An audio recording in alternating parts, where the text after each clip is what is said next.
FedEx.us. It was a very special day and a delivery at a FedEx facility in Iowa. Employee Amethyst Blumberg was using the bathroom at work Monday. I get up, I feel his head. Johnston Grimes Fire District paramedic Nick Pearson rushed to the scene. We were on scene at 8:29 and delivery at 8:33. Blumberg had no idea she was pregnant. She says she had been losing weight in recent months. It was very surprising. I was in utter shock.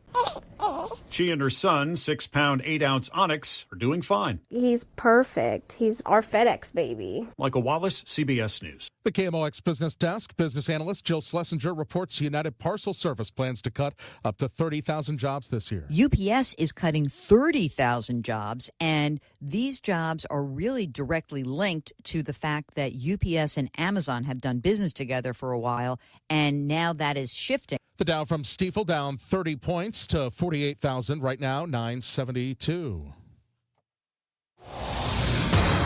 Got a crash in the right lane of 70 going west at Zumble. They've just cleared a crash on 55 going north at Bayless. There's plenty of sunshine out there this afternoon, and temperatures down a little bit compared to yesterday. Still very cold. 29 for the high. The northwest flow blocked in. Tonight, some clouds around will dip down to 9. On Thursday, more clouds and sunshine. Very cold. The high temperature only 20 degrees on Thursday, so most of the day in the teens. Thursday night, clouds and down to 2. Friday, partly sunny and very cold. The high temperature Friday only 15. Near 0 Friday night, and high temperatures low 20s on Saturday. Mid to upper 20s on Sunday. From the Saliga Heating and Cooling Weather Center, I'm meteorologist Dave Murray on 104.1 FM, KMOX. Right now, we've got 28 degrees downtown at the Arch. I'm Michael Calhoun, KMOX News. Weather sponsored by Renner Garage Door, forward and back, RENNER. Cardinal Cowboy here. Renner Garage Door has you covered. Renner's been turning garage doors from zero to hero since 1966. RennerDoorSTL.com. RENNER, RENNER.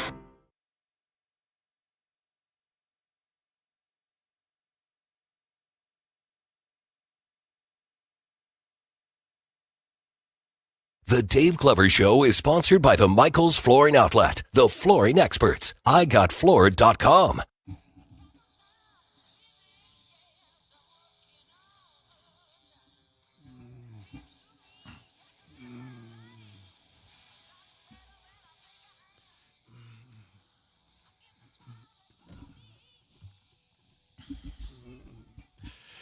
Good afternoon, St. Louis, DGS 104.1 FM, KMOX. Happy Wednesday, not Thursday, Vic.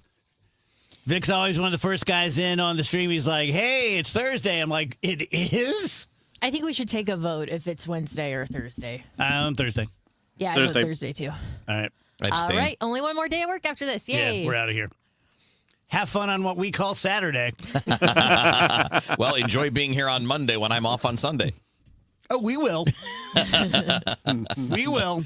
Yeah, you don't understand. If we walk in here and someone else is in this room at 1 o'clock, we'll just leave. Oh, yeah. Yeah. Someone's in this room at 11 o'clock, I'll just leave. I don't care none. So I had a special day today. I met my 2 new hospice patients at Bethesda. Nice. And I can't say their names because of, rules. But I'm just going to call them Laverne and Shirley. Oh. Okay? So Laverne and their sisters, and they're on the same floor that my mom was on, have been for years. They're now both in hospice, and they're in rooms right next to each other. Laverne is 107 years old, and her little sister is 96. 107? 107, baby. Oh, man. Congratulations. Yeah. Thank you. That's amazing. You didn't do it. I'm congratulating Laverne. Oh, I thought you meant congrats on having such cool patients. The congrats is more of a thank you because it's cool that you're doing that. Yeah. And that's wild. Wild. 107. To be 107 and living next door to your sister who you've lived with your entire life. I mean, And Pretty great. Your little sister's 96. Yeah, she's the baby of the family. That's crazy. Yeah. Wow. Some good genetics there, man. Yeah, so looking forward to visiting with them each week. And nice. Yeah, very nice. How about you guys? How's the day been? Almost slid back down the hill coming in the garage. Yeah, I was going to text you to let you know that they put the gate back up. Yeah. I mean, Tell them what you told me, Kevin. What was that? I don't remember. I was too mad. He was like, "You were all seconds you guys, away." You guys who know it was you. You guys were 5 inches away from me completely losing my mind when you walked in. Because if I had slid down that hill, I would have lost it. Because there was a car behind me, I would have hit that car. I would have broken the gate. Would have smashed my car. I would have lost my mind. It was that close. Yeah. Kind of wish it would. And I hope the people that are building. I mean, like. I'm not paying for that crap if something happens to my car because these people won't take care of their garage. Sure. So any lawyers out there, Dave, get your hookups ready. Because if that happens tomorrow or one of the next couple of days, a lawyer will be contacting the owners of the buildings. This is insane. How close did you come? I mean, I barely got to the top. Barely. I had to fishtail on purpose to get my tires over to a part that looked like it was a little drier. Yeah. And caught it and got up there. I mean, like, again, I'm talking about 5 or 6 inches from sliding backwards. That's how close it was. Oof. Like you get right there to the summit, and if I hadn't, and to get to that dry spot, I had to come within a few inches of the wall, which I don't want to do. Like, what are we doing, man? It's going to be worse tomorrow. It'll be frozen. I know, because tomorrow it's going to freeze over, and like, oh, there's a bag of salt. You need to push the slush and the snow out of the way, and then put the salt down. Putting the salt down there is going to leave all that crap there. And I don't know if you guys, I'm sure you've noticed it, but look at the surface just outside our door. It's an ice rink, and it's going to be an ice rink for the next 4 or 5 days because it's going to be super cold. Yeah. How hard is this? Somebody in the building, pay me $300. I'll do it. For God's sake, man, I'm not doing it for free. I like that you had a price, dude. Well, that's just for the. Why would they give you $300? The entry to shovel it and clear it. No wonder if people are charging $300 to shovel, no wonder. Ask Dave. Yeah. We found some neighborhood kids that did it, and we paid them very, very well. They're very happy. But when we called, it was a minimum of $300 to come out because they had so many driveways already scheduled. We're days later, guys. That's insane. Like the snow stopped 3 days ago. Why is this hard? And again, I know I'm not the only one sliding around going up there. I know it happened to Matt Pauley the other day. I know it's happened to our buddy Kyle Sixta. I've seen it happen to other people too. And there are other people that live in this building. So what needs to happen before you get off your ass and do something? Do you need a pileup of cars at the bottom of the garage? I mean, you're talking about it on KMOX. You think that'd be enough? I mean, for God's sake, man. I don't understand why this is hard. Ooh, there's a Bigfoot sighting. What? It goes back to 2005, but it was just made public. Quantico is where the FBI trains, where Phoebe and I went, and it's also a Marine Corps training place. And in 2005, 3 Marines were out training and at dusk, and they said that they heard a commotion behind them, and they turned around, and only about 30 yards into the woods, 30 yards away were woods, and right at the edge, they said that these 2 really tall trees were bending toward each other. And then when they looked about halfway up where they came together, there was an 8-foot tall, hairy, reddish-haired beast with its back turned that was doing like the rings in the Olympics and just holding on and shaking them. And they turned around to run, and they heard it drop and run after them. And then they made it to their Humvee or whatever and took off. That's pretty cool. Marines. Quantico. I was right there. Why are they just now reporting this? They're just now releasing it. Yeah, why is that? I don't know. Because they always hide anything. I mean, that's what they do. I've heard tons. Like, I don't listen to my beloved Sasquatch Chronicles as nearly as much as I used to. I haven't listened in 6 months. But there were, I don't know, a dozen that I listened to that were former military people. that had been on military bases. So, military bases are pretty sprawling. A lot of times they're out in the boonies for obvious reasons. So, yeah, thought that's pretty cool. Maybe the Bigfoot had just seen like a Bowflex commercial. Could be. And he was Just like, doing I his could do workout. that. Just Yeah. doing his workout. I have a Bigfoot do CrossFit. I have a proposal. Bigfoot look I am down on entering- people who do CrossFit. I am entering a bill for you guys to vote on. All right. This particular Bigfoot should be called Big Ginger. Big Ginger, Oh, yeah. There are a lot of big gingers. Are there? Oh, yeah. I thought they were all like dark. No, reddish auburn is very, very common. Look at that. Probably the same genetic quirk you have. Yeah. Except I'm not 8 feet tall. Well, I wish I got that genetic. Well, I don't know. I don't know if I want to be 8 feet tall. Unless I'm a Sasquatch, in which case that'd be pretty great. I told you guys that my buddy Scott, who I saw Bigfoot with, saw him again. Mm-hmm. Yeah. You're so jealous. I'm so jealous. And he saw him from only like 50 yards away. And we were like 150. So we saw him really well. Whatever it was we saw At what point? really well. At what point is Bigfoot hunting, Scott? Well, Scott said, I said, what did it look like this time? He said it couldn't be the same one because he was in Leadville and we saw it in Vail. So that's pretty far away. That's the other thing. How far away is that? Very far. Okay. But he said it could have been, it could have passed for the same one. It looked exactly the same. But he said he was like 50 yards away and he could really, really see it. And he said he got scared. Like he was looking at his truck, which was about the similar distance away, and there's no one else there. He was fishing in a little lake out in the boonies. And he said, I just was like, do I run? Will that trigger some sort of prey response? And then I walked back in the woods. And then he got in his truck and left. Bigfoot's like, you gonna eat that? You gonna eat that fish? Can I pet that dog? You gonna eat that fish? Hey, Big Ginger, I think I found a fish over here. Dave says, Dave, how are you resisting the urge to go back and look again? I'm not even kidding. I don't know that I'll probably just get Alzheimer's, retire, and be done. But if I had a real retirement, I would love to move somewhere like that and just quote unquote look for big. You gonna go squatching? Yeah. Like you're hiking, you're in the woods, it's beautiful. Watch those mountain lions. Oh, that does scare me. Yeah, I've seen a few. Well, we know those are real. I've seen enough of those TikToks where I'm like, oh, yeah, God. it's following me. Oh, jeez. Those guys are no joke, man. No. And they're just so like, they just don't give a rat's ass. They're just like, I'm going to walk real slow. I'm probably going to eat you. Maybe I won't. I don't know. Yeah.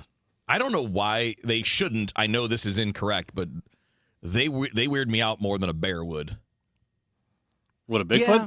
No, yeah, maybe. I'm talking about the mountain lion. Okay, I was like, yeah. I mean, I would think. And again, it's not that the bear can't. The bear's a more dangerous animal, right? It's bigger, stronger, all that. But they're not prey driven. Like they don't prey on humans. Right. They don't. They hunt, but they eat They fish. seem a little easier to scare, too. They're not built for. They don't. What's the way to put this? Their plan is not to like eat people and hunt. Like they don't. I'm not saying they don't eat other animals, but they're not like hunters like a big cat is. I wonder how many bears and mountain lions go their whole entire life without seeing a human. Oh man, good question. Probably most. Yeah, you think most Quite of a few, them. yeah. Because you got to think when people see like a black bear around or whatever, where there's one, there's got to be 40. Yeah. People are talking about shoveling. Don't shake your head. I think there's lots of them. You just made up a number. I missed it. What happened? Yes, I just made up a number. Rachel's making fun of me because Andrew once just makes again, these confident proclamations. I'm like, I don't know that is true, and I know he doesn't know that it's true. What did he say? I wasn't He listening. said, "Where there's one, there's 40." When it comes to black bears, it might be true, but it might be. no one in this room knows if it is. That's all I'm shaking my head at. It might be. He does have a way. The bigger the bull crap is, the more confident he is. Where there's one, there are 40. Where there's one, it's like, oh yeah. It's like you don't know that you don't know the rule of 40 to 1. That's why they call it the 40 bear forest. Black bears do not live in packs. They're solitary animals. Correct, but you got to think there's not going to be one bear for a whole bunch of woods. Yeah, I think there's only like a bear per so many acres. Because then there'd be like 30 bears in the whole country. There you go. So we're talking about a black bear. They typically have between 1 and 2 bears per square mile. Okay, so if you're looking at a 50-mile area, you're looking at 100 bears. Yeah, 50 square miles is pretty big. Yeah, that's quite large. Yeah. They might not even run into each other, let alone run into humans. I'm not talking about bears all within like the same neighborhood. I just meant like in this area. And that's why he said, where there's one. Yeah, there's 4 there's in the general, like Missouri area. We're just going by Those state goalposts now. are flying all over the place. You gotta think there's a few hundred bears. Andrew's like, this is like a big win at Mizzou, and they're just carrying the goalpost through town. By the way, my head shake was like, for the people watching on the stream, I was like, I barely gave it anything, but he wanted to call it out. As soon as I said it, I looked over, and I don't know about that. Your head shake was a little more like, Yeah, no. it was very dismissive, but it was worth it. Because I knew when I said that, I was like, Rachel definitely caught it. I only have one big regret from my legal career, and that's not having the opportunity to cross-examine Andrew in front of a big crowd. In front of a big crowd. Like on stage. Yeah, that should just be the next DGS Live. Oh, that's a good idea. That would be so fun. We can do a mock trial. Oh, God. Tell you guys about Mosby Building Arts. Just picture your house, right? And like pretty much anything that you want to remodel, they can take care of that for you. They've been doing it for decades. They've been doing it as the best of the best in the business. I think I would guess that if you get them 6 beer drunk, even their competitors would say, yeah, Mosby, they're still the cream of the crop. They're still the best. They have this theory that not only should the finished product, let's say they happen to do a kitchen, not only should the finished kitchen be fun and enjoyable and a happy thing, but from the very first time you contact Mosby, they want you to be happy and having a good time. They're not the cheapest, but they're never going to add anything to what they think the reasonable value of your bid should be. I know from other of my friends and clients in the construction business that happens all the time, especially with people who you know and advertise and have jingles and hint stuff like that. So whatever it is you're looking to remodel, if you want an absolutely great experience, customer service, the craftsman, all the way to the very end, reach out to Mosby. 314-909-1800 for a free brainstorming session, or call Mosby.com for inspiration. You know, this is one of those topics that no one really wants to think about, but if you're a parent, a homeowner, married, or helping take care of aging parents, it's something that honestly deserves a little attention. I'm talking about estate planning. And before you tune out thinking it's complicated or expensive, that's actually why I want to mention Trust and Will. Trust and Will makes estate planning feel way less intimidating than it sounds. They offer modern, attorney-designed wills and trusts that you can create online. And the process is surprisingly straightforward. In fact, you can create a will in as little as 30 minutes. That includes things like guardianship for your kids or pets, how your assets are distributed, and even healthcare directives. Don't wait until it's too late. Protect your loved ones with Trust and Will, the most trusted name in online estate planning. Go to trustandwill.com/plan to get 20% off. That's trustandwill.com/plan for 20% off. trustandwill.com/PLAN. St. Louis has a voice. KMOX, the voice of St. Louis. That voice has shared our stories from headline to history. This is Harry Carey from the beautiful new Busch Memorial Stadium. From moment to memory. The tape is on. Among those voices, Bruce Bradley. I felt better when Jimmy Carter was president, knowing that Rosalind Carter was around saying, "Now, Jimmy." Working at KMOX is an honor and a responsibility to represent this community. It's one we take seriously. KMOX, the voice of St. Louis. Built on a century. Focused on today. The voice of St. Louis. KMOX.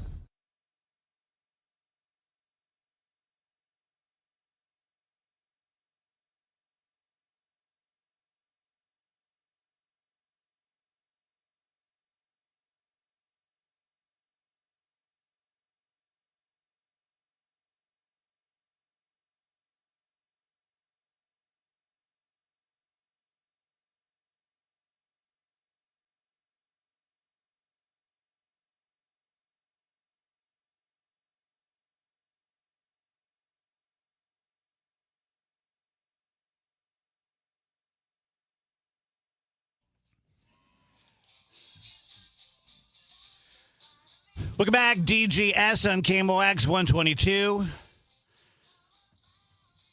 So I've been seeing this quite a lot on social media and on Nextdoor and stuff, that St. Louis is a city of neighborhoods, and neighborhoods mean street parking, and street parking means your car gets plowed into a snowdrift, and then you have to dig it out.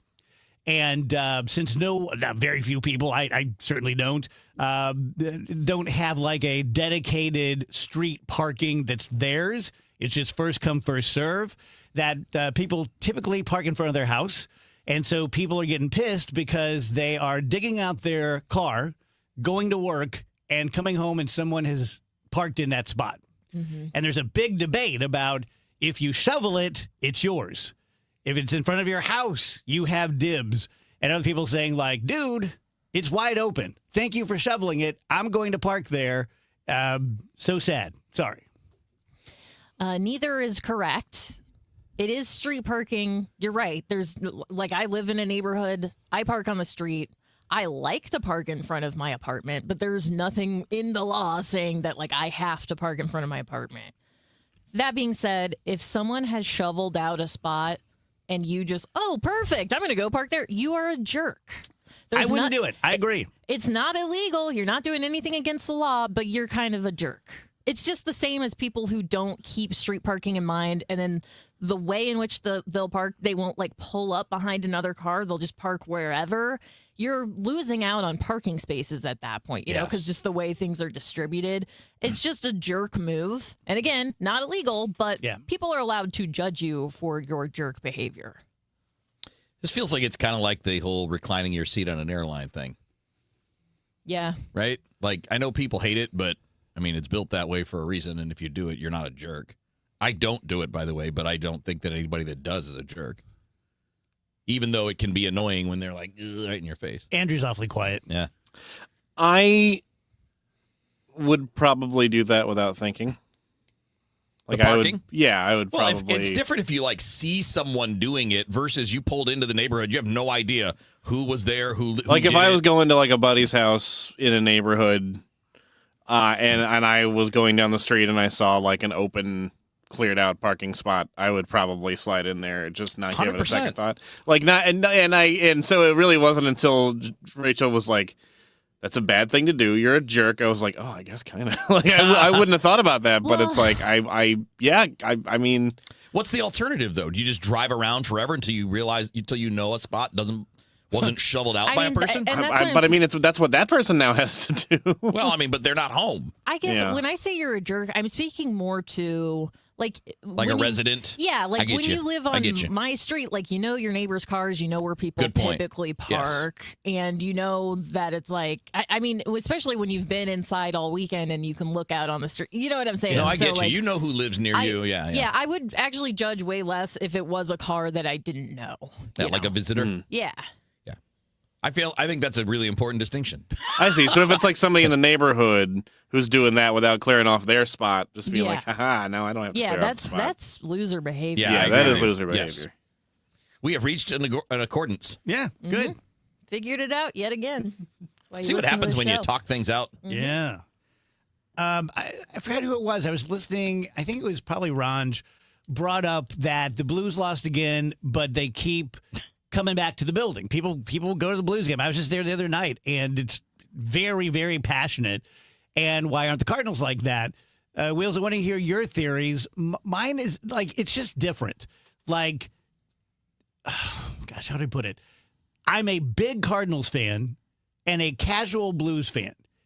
And I say casual. I could lie and say, like, oh, my God, the Blues are my life. But I have too much respect for people like my brother-in-laws who have been in their whole lives and go to games and wear the sweaters, and they know all the guys. Like, I'm not that. I root for them. I want them to win, but, you know, I might go to a game every couple of seasons. Mm-hmm.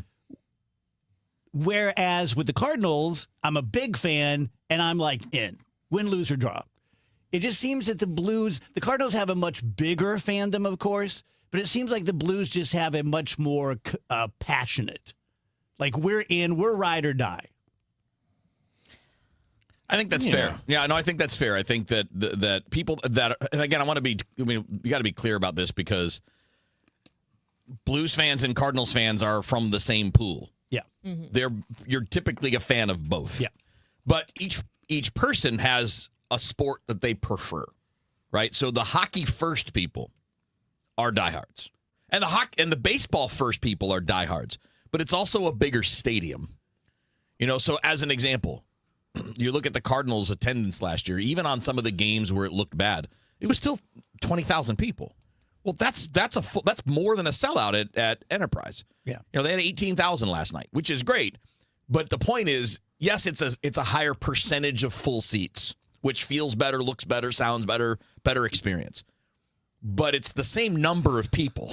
Does it also have anything to do with like the fact that hockey being like a winter sport, like there's really not as much stuff to do. Like baseball is a summer sport. You're competing with, vacations and, any other summer activity that you can do outside or whatever versus, right now there's like nothing to do other than let's go to a hockey game. Maybe a little bit of that. It's also half the number of games. You're not doing this for 81 games. You're doing it for 40, 41 games. That's true. So it's a little bit of a lot of things. I think it's, yes, hockey fans that are primary hockey are very diehard, but you have half the number of games. And if you look at attendance, the Blues are averaging 17,000 fans a game this year, and the Cardinals averaged, dang it, can't find it. 22,000. Averaged 27,000, but that's sold, not butts in seats. Yeah. So butts in seats, 20,000, same number of people. Football season fades into memory. Winter tightens its grip. And then, from somewhere beyond the gray, a sound breaks through. Pitchers and catchers report. Baseball takes back center stage. Hope returns, guiding you through it all.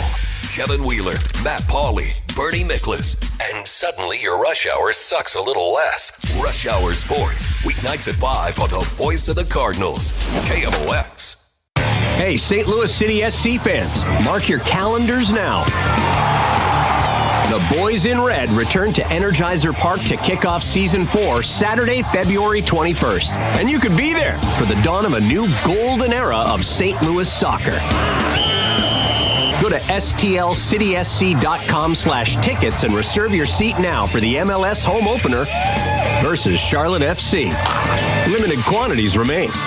See you soon, St. Louis. Here's Dave Murray's weather forecast. It's still bundle up weather across St. Louis, really thanks to our snowpack and the northwest flow. Sunny skies and 29 today. Some clouds around tonight, dip it down to 9. Thursday, more clouds than sunshine and very cold. Struggle to reach 20 degrees, going down to 2 Thursday night. And Friday, partly sunny and very cold. The high temperature Friday, only 15. Low 20s on Saturday. On Sunday, mid to upper 20s. No big storms in sight. From the Saliga Heating and Cooling Weather Center, I'm meteorologist Dave Murray on 104.1 FM, KMOX. So taking care of your home is just one of those grown-up things that you do, right? And it kind of sucks. Like, I'll be honest with you. Like, the American dream is getting a home, then you do, and there's always expenses. The fact that you have so many parts of your home that can go sideways means to me that on any given purchase, anything I'm looking at, I want to get the best deal I can. And when it comes to windows, which is a very, very common thing, every structure has windows. Windows aren't going to last forever. So when it's your time, I want you to at least get a bid from Universal Windows Direct. Great windows, great warranties, great guarantees, and a really good right out of the chute January 2026 offer. Buy 4 windows, get 4 free. 0% financing for 60 months. $1,000 off your entire project, plus a vacation for you and your family at the end of the deal. Locally, 314-334-2522 or universalwindowsdirect.com.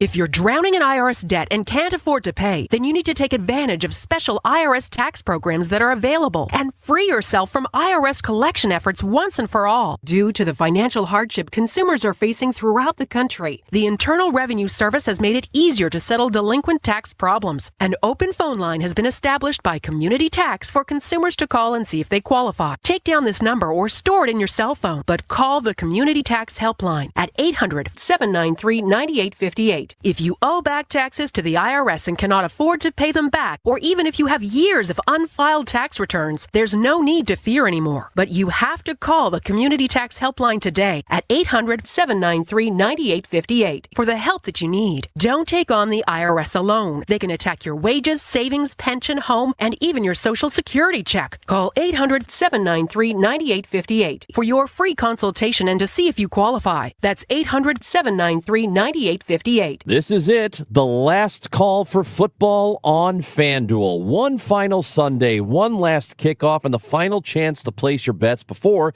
the NFL season comes to an end. Super Bowl 60. And FanDuel is making sure you're in on it. If you're a new customer, bet $5 and get $200 in bonus bets if you win. So whether you're backing the favorite, going with the underdog, you're building one last same-game parlay, this is the time to make it count, because after the Super Bowl, the season is over and football is officially done. So last call for football on FanDuel, an official sportsbook partner of Super Bowl 60. FanDuel.com/Missouri and get started now. 21 and over and present in Missouri. Gambling problem? Call 1-800-GAMBLER. First online real money wager only. $5 first deposit required. Bonus issued as non-withdrawable bonus bets that expire 7 days after receipt. Restrictions apply. See terms at sportsbook.fanduel.com.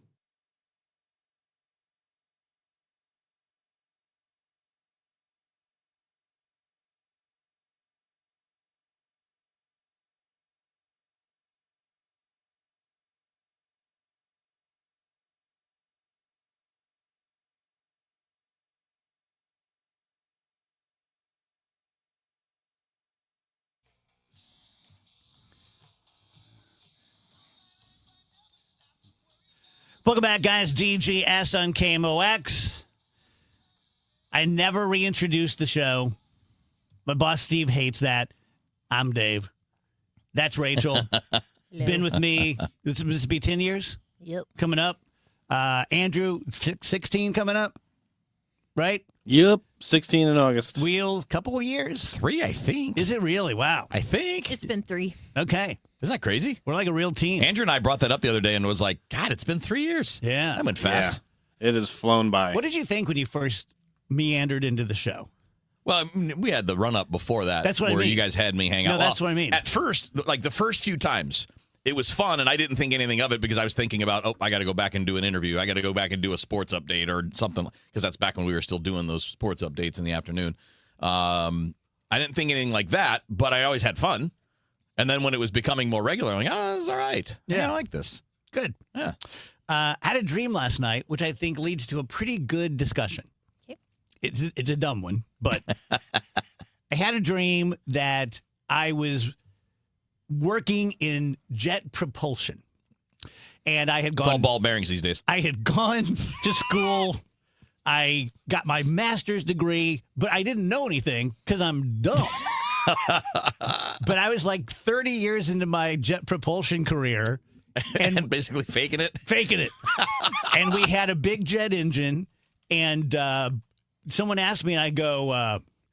if you make the fire come out faster, it might make the plane go. And the guy goes like, you don't know anything about jet propulsion. So here's my real question. Given our talents, okay, given what I represent as my knowledge of mathematics and science, if I was forced to go into jet propulsion, and I went to school for it, and I did my level best, and I made D's, and I even got my master's and the whole thing, but I'm still me. And I have a 40-year career. Do I ever once, one time, offer something that is worthwhile?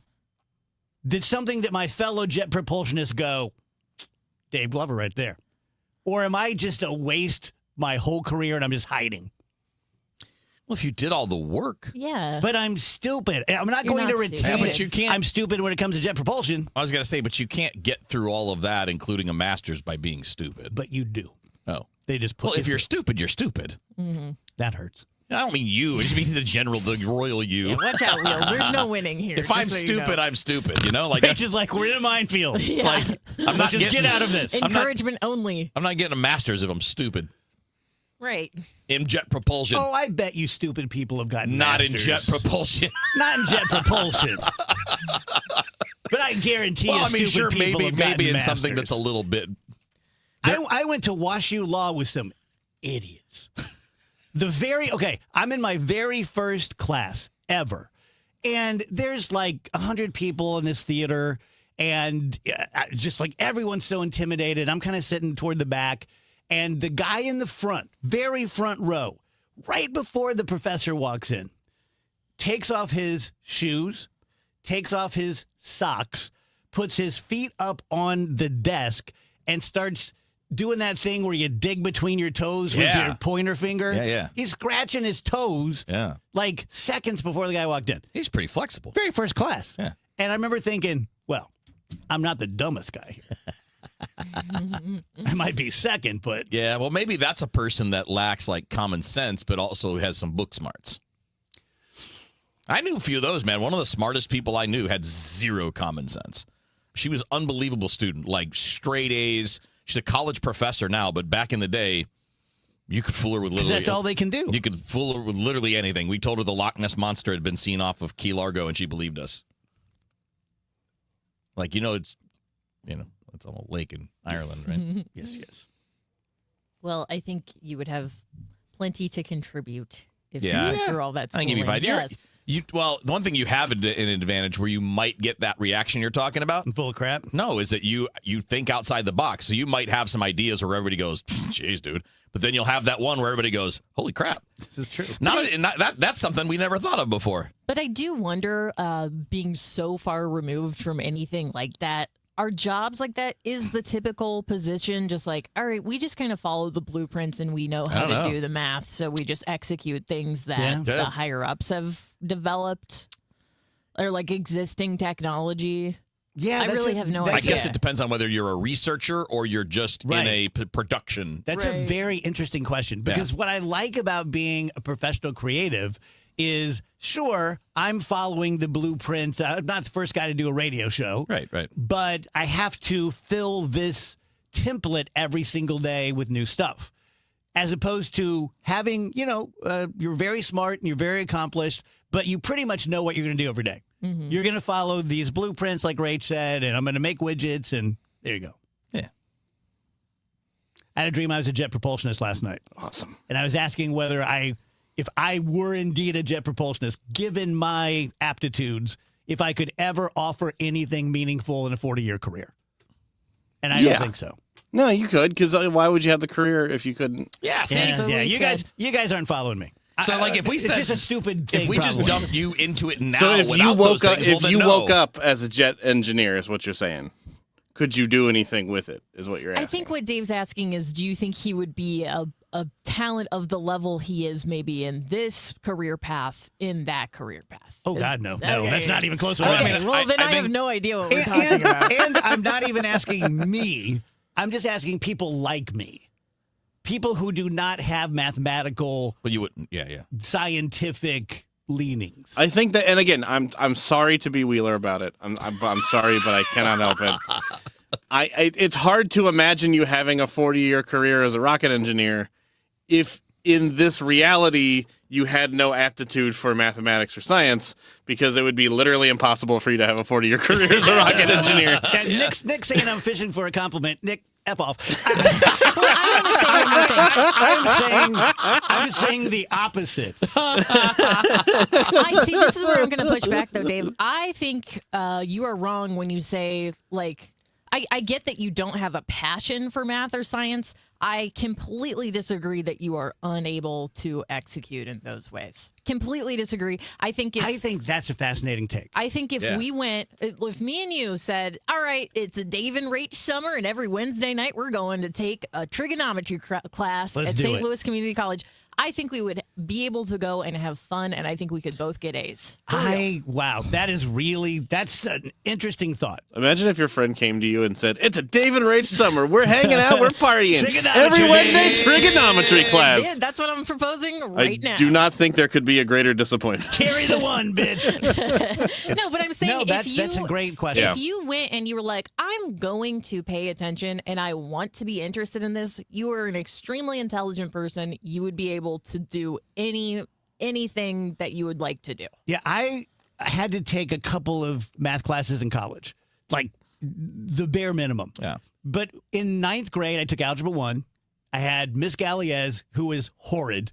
She hated me because, she had good reason. She walked up behind me one time, and I was drawing a picture of her where she had sprouted wings like a gargoyle. And so she just never gave me the time of day. And it's algebra, X plus what? Who cares what There's B letters. is, you know? Yeah. And so I just shut it down. And I'm like, well, I'm terrible at that. And you're right, Rach. I've been telling myself all this time I'm terrible at math. I think I probably would have had some inkling if I were good at it, but I just shut it down. I can't do this. You didn't care about it. Right. You didn't go there for math. Yeah, You that's went not an there inability. That's a But you lack of wonder how many desire. people, like, I'm sure everyone in this room has done that with something. Yeah. Everyone in Yeah. the audience has done that. Absolutely. And math is really just solving a puzzle, just like your LSAT is solving a puzzle. It's just formatted in a different way, but you have a mind that's able to do that sort of thing. You're Yeah. not yet. Your IQ is high enough, like you can do it. Yeah. You can do it. Because I didn't like math. Math to me, like if I looked at like classes through life as like food, math was just it's the broccoli. I have to do that. I don't want to do that, but I have to do that. So I got to put in the effort to get the grades, or I won't get into the colleges that I want to. Languages were like having cake. It was easy. I liked it. same. You know, like every class and everything is about like what you're good at is a lot about what you care about and what interests you as opposed to what you're capable of. Yeah. I had another one of those. So I'm a completely self-taught drummer. I can't read a note. And I watch studio drummers who can read music. And you can put a piece of music in front of them and they can just play it as they go. Like they're reading it. And to me, that's been like, you should all be burned at the stake. There's something wrong with you. You're hobgoblins. And today I was cutting a few ads with Andrew. And usually I read through them and then I do the take, but I was just doing it as I was going live. And I thought, reading music is just like reading words. It's just a different thing you're reading. It's a different language. And I know I probably sound super stupid, but I never connected before. Yeah. That people who are like playing a clarinet, they're just reading something, just like if I were reading a book. If you didn't know how to read and you watched me read, you'd be like, holy crap, that's impressive. And it's an impressive skill to be able to read music without having practiced it beforehand or read it ahead of time and being able to kind of sound it out in your mind. To just blind read it and play it successfully, it's very similar. And you could read music if you tried. Yeah, see, we're back to the You know what I mean? square Like one. it's a learning process, but it's really not a hard learning process to learn how to read music. See, Dave, I feel like since you do have so many talents, that has actually held you back in so many ways because it's like once you hit resistance, it's like, oh no, this isn't for me. Like if it's not easy, it must feel impossible because so many things feel easy. Does that make sense? Yeah, I don't know if it's because I have so many talents, but I do think I have that pretty quick. I'm okay. I'm not this guy. You know what? I tried to throw pottery and it didn't work. Damn it! I'm gonna become a sculptor. I'm more like I'm gonna go kick a hacky sack. Like that. Yeah. That didn't come easy. I didn't enjoy it. I'm gonna go do something else. Yeah. So and nothing wrong with that. Yeah. Because the people that can't do the things that you can do did the same thing with those. Jacob says, I think Dave's good looks held him back. There we go. I mean, that's what it is. No one took me seriously. I was too pretty. The dude's Said, clearly going to be a "Don't model. Don't worry Yeah. about math. Don't you? You're going to marry rich. Don't worry your pretty little head about algebra. You're going to be just fine.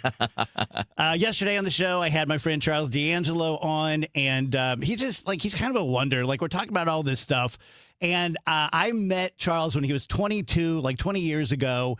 And I knew his story. He had lost 160 pounds. He was helping people get in shape, and people just swore by him. CEOs and Tom Arnold and Hollywood stars came to him. And after 20 years, he's built this amazing, amazing business that, yes, it revolves around weight loss. It revolves around getting in shape. If you've ever seen him, he's built like a brick, what house. But it's so much more than that. It's sort of life coaching. It's, as he said yesterday on the show, the how of getting in shape is super, super simple. It's just the why. You need to find that motivation, which he can help you do to get in shape, to get that great job, whatever it needs to be. Yesterday, I'd never done this with him. I spent an hour and 10 minutes on a Zoom. And I'm pretty open, guys, and we talked. It felt like therapy. He's not a therapist, but it was really, really good. I see now why people go to him. Spend 30 minutes with him, free. And if you like him, he likes you. You're going to go on this journey together. If either of you think it's not going to be a fit, you can go your separate ways. That's CharlesDangelo.com. Charles, DANGELO, CharlesDangelo.com. Big game, big screen, big energy at Ballpark Village, Sunday, February 8th. Enjoy the big game like you're in the end zone, featuring in-arena touchdown celebrations, band cams, contest VIP packages, and more, hosted by RDJ and DJ Dex. Save up to $10 on tickets with code KMOX. Tickets and event details at stlballparkvillage.com/events. For more information, KMOX.com/events. If you owe the IRS, you have a legal issue, and you need the Lance Drury Law Firm. We'll protect your rights. Log on at LanceDruryLaw.com. My name is Whitney Allen. I am a widow. My husband, Ryan, died. We never thought in a million years we'd have to use life insurance. The unexpected happened. With Ethos, it is so fast and easy. It's 100% online. You can get a quote in seconds, apply in minutes, and get same-day coverage. No medical exams, and you can get up to $3 million worth of coverage through Ethos. Get your free quote at ethos.com/radio. That's ETHOS.com/radio. Time spent on application may vary. Online health questions required. I hear from sellers all the time that they fear they have missed out on the selling market. They are so relieved to learn September, October, and November are strong selling months. With low inventory and hopefully lower interest rates, this fall will be a hot one for real estate. I'm Christina Straight, owner of Straight Realty. You may have heard me say, why pay more than 4 for years? Now it's why pay more than 2, saving you even more money. Call me 314-441-4444. And remember, why pay more than 2? Straight Realty is a licensed broker in the state of Missouri, Kansas, and Nevada.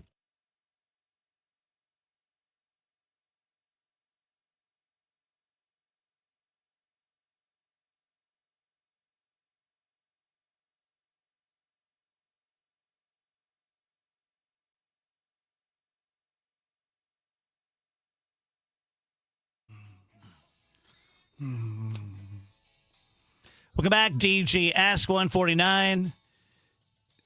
So I'm not quite sure whether Southwest has said no more open seating. You're going to buy a seat. You're going to buy F2, and that's what you're going to get. Or whether most people, you're allowed to buy an assigned seat, and whatever's left over, you can get in the crowd of people. But let's just assume that it's all, just like American and Delta and all that. The open seating on Southwest is no more. How's that hit you? It's fine. Yeah, fine with me. I don't care. I don't mind showing up already knowing which seat I'm going to be in rather than having to wander through. And I would greatly prefer it. I think it sounds way better. Like having assigned seats versus the anxiety of I wonder if this one is oversold and they couldn't get anybody. I've had that happen to me, and it was the kindness of somebody who had to buy an extra ticket even though he really wasn't that big. I think he may have even just chosen to do it for comfort. Yeah. And he let my wife sit in that seat. And other than if it wasn't for that, I wouldn't have been able to get a seat. And then, we would have missed the flight. Yeah, I'm a bundle of anxiety anyway, but I've flown Southwest way more than any other airline, but I've never flown Southwest and I didn't have some anxiety. Just the whole oh my God, I'm number B12. I'm gonna be blue. And if you're with people, are you gonna get to sit all together? I don't want to do a 5-hour flight next to a stranger when I'm flying with somebody else. Well, that's the funny thing about flying with my family. No one wants to sit next to me. For real. They're all like, you go over there. No, I'm not even being cute. It's like if we're going down, I'd have to stand up and yell 5 rows, I love you. Like, it's, yeah, I mean, I've never understood nor liked the open seating thing. I mean, so you could pay extra to make sure that you're in the A group, right? But it doesn't guarantee you what seat you're going to get. And if you're like 4 minutes too late to check in the night before, you're not going to be in the A or the early B's. You're going to be late B's or C's. So everywhere else is better with assigned seats. Would you want to go to a Cardinals game with just open seating? Yeah. Isn't it better at the movie theater with an assigned seat that you can just set up? Yeah. Oh, so I'm such a weird guy. I've broken many big rules of life. I just have. But the little rules, like, for example, at the Cardinals game, Nick said that there were so few people there one time that in, like, the 6th inning, the usher said, hey, everyone can just move down. Or, no, take it out of that because that's permission. At a normal game, if I'm setting up top, but there's not many people there, and I know I could probably go down to the front like we did. Yeah. I was so nervous. I was too. I was so nervous that we were going to get in trouble. Like, what kind of trouble are we going to get in? Nothing. They're going to make you move. Right. But even that, I was just like, no.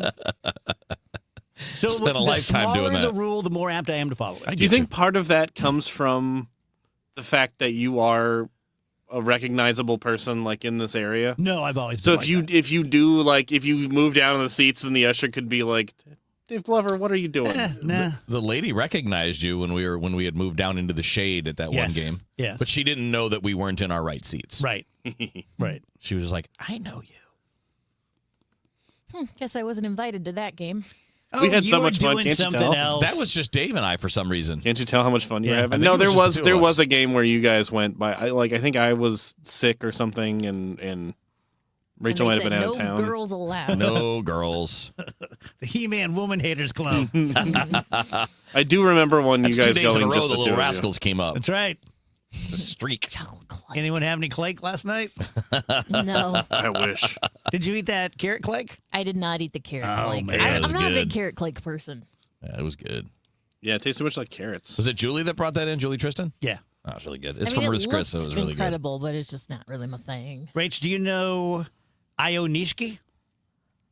Oh, the sumo wrestler. Yes. Oh, Nishiki, yeah. Dude, this guy rocks. He's from Ukraine, and he's won the last 2 bashos in a row. Stupid question. Is he Ukrainian? He is. Okay. Yeah. So, I mean, he's kind of taken the sumo world by storm. He is so fun to watch. And, I mean, it's just when we were talking the other day about, like, the struggle in Ukraine, I'm reminded of it more watching him. And the way he fights is, like, he has such a fire inside of him. I'm not saying the other guys don't. Of course they do. It's just there's something about, like, knowing what his home country is going through and, like, what his family members are going through and seeing him push the way he does. It's a wonderful story to see play out. So he's 1 win away from being a Yokozuna. yeah. That's neat. It's really cool. I would love to see that happen. They've added 2 Yokozuna in the past year. So to have a 3rd one come up like so soon would be really, really What neat. is that like? Is that like Hall of Fame equivalent over here? It's like becoming just it's the absolute cream of the crop. There can be more than one. It's not like a position where like you move out. You are really expected to perform as a Yokozuna. If you're not winning tournaments, if you don't have winning records, you will be heavily pressured to retire. Like you just have to be really, really good to stay in that position. But yeah, I would love to see that happen for him. And from what I understand, it's not like, oh, you have a certain number of wins, therefore you're automatically Yokozuna. There's still like a screening process, and then this board like makes a decision for you. Yeah. But it's like really Bill Belichick. cool. Oh yeah. It's really cool that he's in such a close proximity to that. Let me tell you guys about First Missouri Credit Union.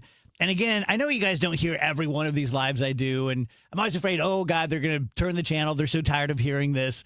But there are some clients that have 8 things, and that makes it really easy. I can okay, today I'm going to talk about these 3 things. But with First Missouri Credit Union, they have like a couple things, but they're really good things. They're really, really good. Let's just talk brass tacks. 4.27% on your checking account, up to $100,000. checking account, fluid. You can put $10,000 in there and take 8 out the next day. You get how checking accounts work. Also, lower interest rates on your vehicle loans and lower interest rates on signature loans, which banks don't even do. And a signature loan, if you've never belonged to a credit union, is when you go in and you say, I need $5 or $10,000. I don't have collateral, but I'm a member and I have decent credit. And they go, yes, member of my credit union, I will lend you $5,000 or $10,000 based on nothing but your signature.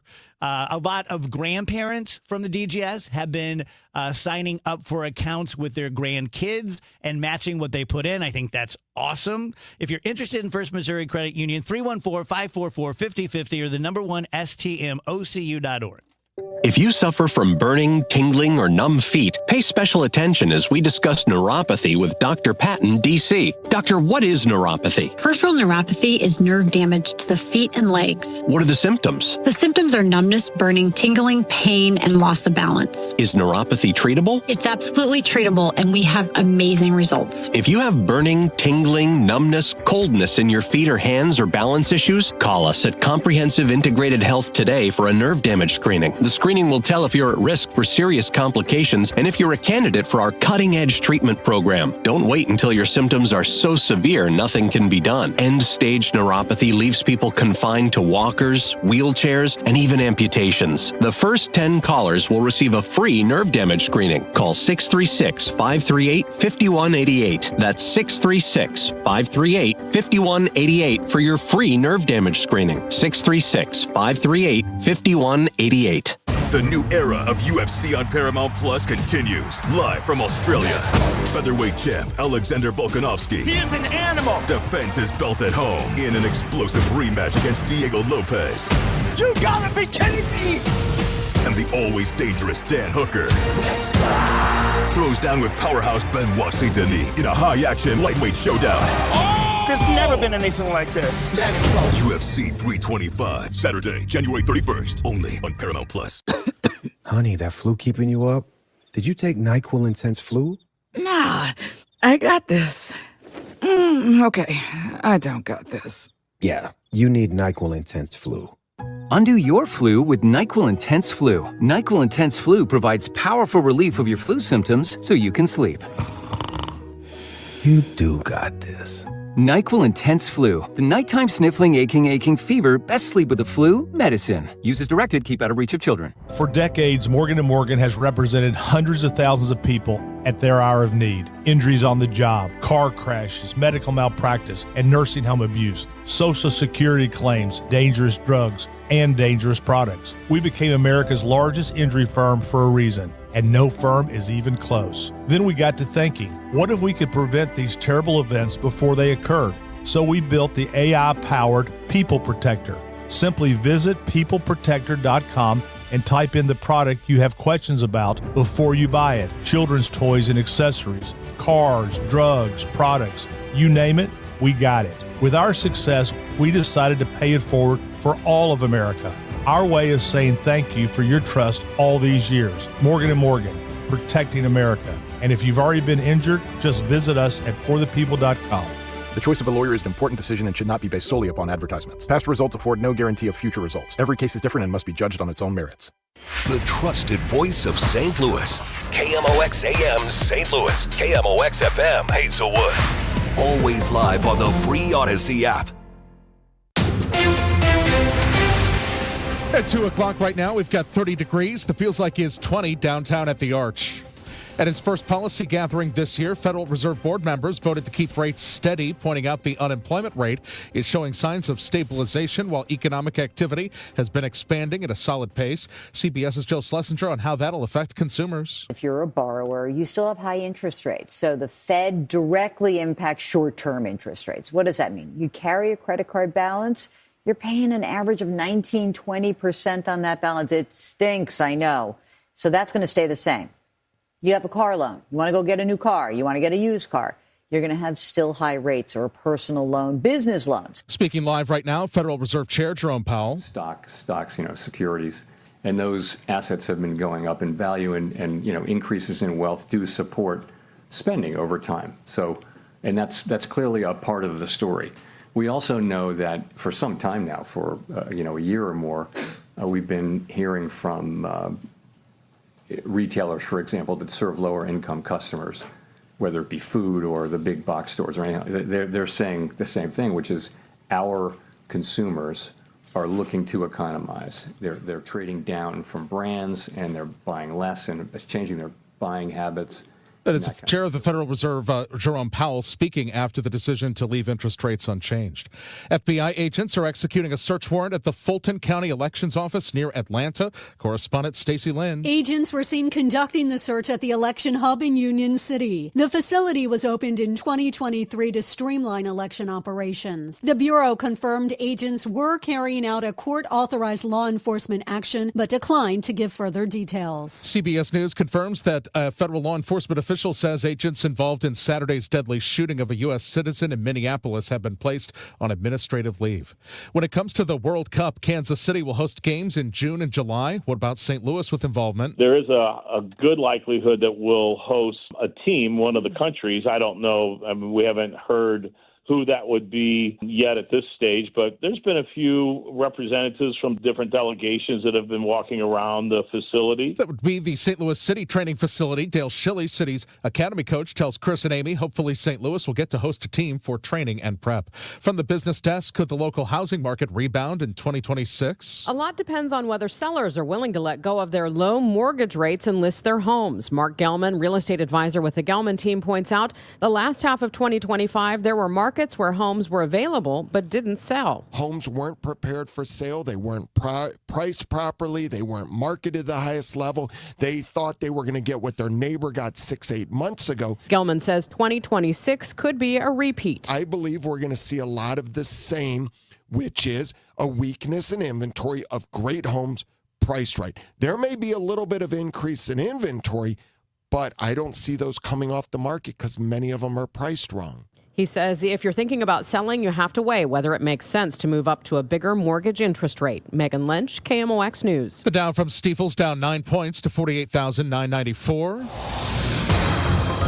Got a crash on 70 East at Florissant Avenue. We've also got a crash on 170 North at St. Charles Rock Road in the right lane. Some road work on 44 going west at 141. The two right lanes are closed there. It's still bundle-up weather across St. Louis, really thanks to our snowpack and the northwest flow. Sunny skies and 29 today. Some clouds around tonight, dip it down to 9. Thursday, more clouds than sunshine and very cold. Struggle to reach 20 degrees, going down to 2 Thursday night. And Friday, partly sunny and very cold. The high temperature Friday, only 15. Low 20s on Saturday. On Sunday, mid to upper 20s. No big storms in sight. From the Saliga Heating and Cooling Weather Center, I'm meteorologist Dave Murray on 104.1 FM. KMOX. It is 30, but feels like 20 downtown at the Arch. I'm Michael Calhoun, KMOX News. Retirement shouldn't feel like balancing a checkbook while blindfolded. I'm Gary Goldberg, and my team helps you see the big picture so you can retire younger, richer, and with less anxiety. Because guessing is not a strategy. Tune in to Wealth and Wisdom with Gary Goldberg Saturday mornings at 7 here on KMOX. The Dave Glover Show is sponsored by the Michaels Flooring Outlet, the flooring experts. IGotFloored.com.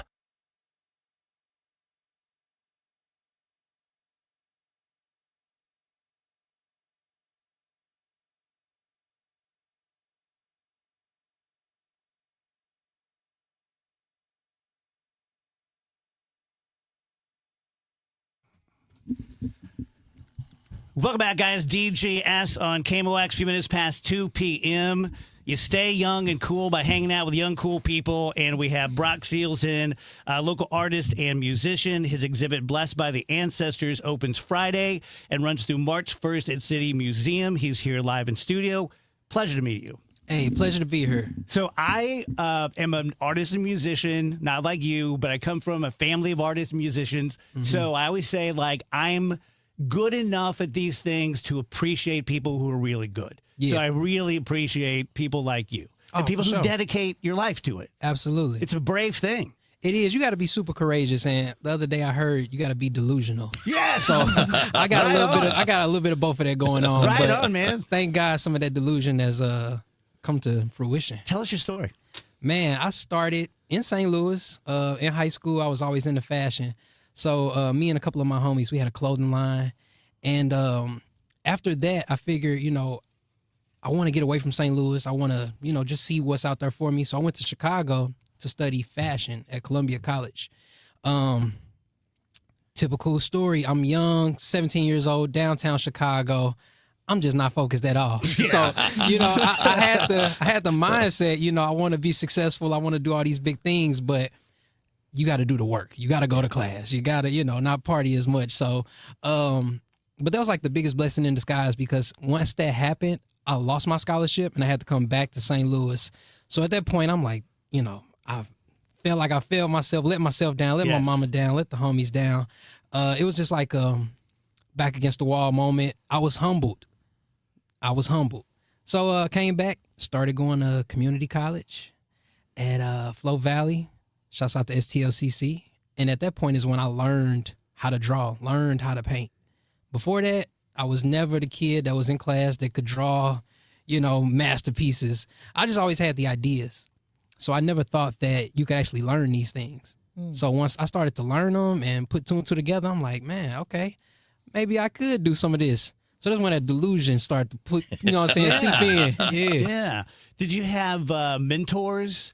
Yeah, my teachers. I had older mentors who were artists.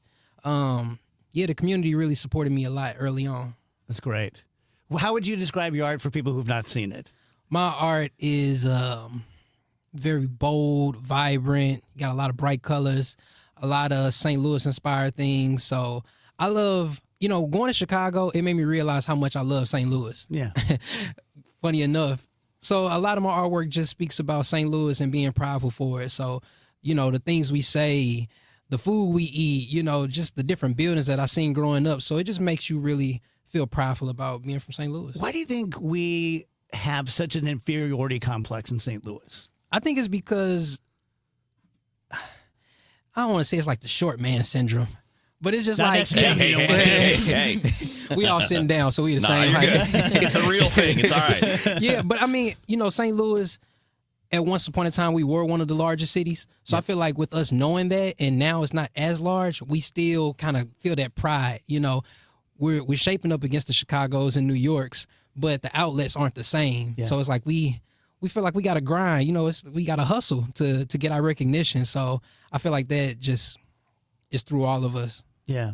Tell us about your exhibit at City Museum. Oh, yeah. Blessed by the Ancestors. This is our third annual exhibit featuring a lot of talented artists from the city. We got some artists like Dale Chambers, Camille Peace, Brylan, Kenneth Young, Kenneth Randall, a lot of different sculptors, painters, illustrators, photographers. So it's going to be like a nice array of different types of art for you to come out and see. It'll be on display till March 1st. Yeah. So, like I said, I'm a musician, been playing my whole life. My son started playing drums and guitar. Mm-hmm. And when he was about 15, he's 31 now, he said, I think I want to be a professional musician. Yeah. And Jimmy Griffin, local rock star from El Monstero, was in my band at the time. And I said to my son, making it as an artist is Jimmy Griffin. Mm-hmm. It's not Bon Jovi. That's like winning the lottery. Yeah. If you can pay your bills and you can buy a house, that's making it as an artist. Right. Do you feel that, or do you feel more like, no, I'm going to go through the ceiling? I'm going through the ceiling. Good for you. I mean, I'm definitely humble and blessed to be in a position that I am, but I did this. Now I'm like, okay, well, how much more can we do? Let's just go for it. Yeah. How does that happen? Like, I don't know the art world or the music world anymore enough. I know it's different than it was in my day, but how do you do that? Like, what would it look like to you to push through? Just become more known nationally. And I got this far just by working every day and realizing that there are no rules. I feel like that's kind of what hinders us as artists, is feeling like there are rules and there are certain paths that you need to take. But, I mean, when you realize that there are no rules, you really do whatever it is that you want to do. Yeah. And you just make it make sense. Yeah. I was looking at your stuff. I like it a lot. My favorite artist of all time is Jackson Pollock. Oh, yeah. So I love that stuff. Yeah, that was super inspiring, being able to see some stuff like that. I mean, that's kind of what got me just super more inspired about art. Yeah. Is seeing some of those pieces that he did go for millions of dollars. And, we always be like, oh, yeah, I can do that at least. Right. So I always thought about that. Like, man, it's possible. It's out here. Yeah. Somebody doing it, I can do it too. I love, so y'all know Jackson Pollock, the drip painter. And of course, the knock like, oh, a monkey could do that. Anyone could do that. And you can make something look like that. But they've gone back and they've used MRI machines and all this. And they find like mathematical equation. Like he really was trying to do something. Yeah. It's a science to it. Yes, he wasn't just flopping paint down there. Yeah. So. But even if he had been, he was the first guy to do it. He's first got to do it. And it's all about how you network it. How do you put it out there to people? Yeah. And he was the least networking guy ever. He didn't want to talk to anybody. He was really sullen. Rach, I know that you interviewed Brock earlier, so jump in here. Yeah, Brock, I know you do a lot of custom art, a lot of art on sneakers, which I think is so cool. Tell us about some of the collaborations that you've been able to do, like with sneakers, with sports teams and stuff. And then how did you get the idea to kind of start doing that in the first place? Recently, I painted some skates for the U.S. Figure Skating Championship. Hey. I did not know ice skating was that big of a thing, but it's huge. Yeah. I mean, it brought in a lot of people from different cities to St. Louis. So painting those skates was huge. Before that, I did cleats for the Super Bowl. Tershawn Wharton played with the Chiefs last year. He wore my cleats in the Super Bowl. So that was like a huge monumental moment for me. I started painting cleats in 2015 when the Rams were still here. So at that point, I was like, one day I want to get some cleats in the Super Bowl. Yeah. So it took 10 years, but I just never stopped painting cleats. Man, you must have been a kid back then when you were just starting out. Yeah, I was young. Yeah, I was young. But I've always had that drive in me to just, I got the capability. I got the, I got the life to do it. So let me just try. Yeah. That's all I can do is try. I would hate just living with that regret. Like, man, I should have did this, should have did that. So. Someone online asked if we can paint my drum set. Absolutely. Man, I love... Get a quote, Dave. Get a quote. Yeah. Go ahead and email me. PaletteBySeals.com. There you go. I might have you paint a guitar. That'd be great. I did a guitar. Yeah? Yeah, I did a bass for a good friend of mine. It's just hanging up on his wall. Yeah. But yeah, I love painting just unconventional things. Like, I believe art should just be accessible to everybody. It ain't just got to live on the wall. It could be like a mural on the house. It could be a car, a drum set. You remind me of my brother. My brother was 11 years older than me. He was a musician, much better than me. And he came home one time, and I had started making money, and I had amassed like 15 vintage guitars. But they're all like under beds. And he read me the riot act. He said, this is art. This is it's not for under a bed. This is for some guy playing in a bar in Phoenix. Man. You sell these guitars or you play them, and I did. But don't just let them sit. Don't just let them sit. Yeah. And perception is another thing, too, because a lot of people are talented, but sometimes they be in their own way. You know what I'm saying? They could be sitting on some gold, but if your mindset is not there, then it's not going to work. So sometimes you got to just create, put it out there, and let the world, do its magic. They're going to do what they're going to do either way, right? Absolutely. This is Brock Seals. His exhibit is Blessed by the Ancestors. It opens up this Friday, runs through March 1st at City Museum. Brock, where do people find you? Find me on Instagram, Facebook, Seals Brock, SealsBrock. Website is PaletteBySeals.com. Best of luck, buddy. Appreciate it.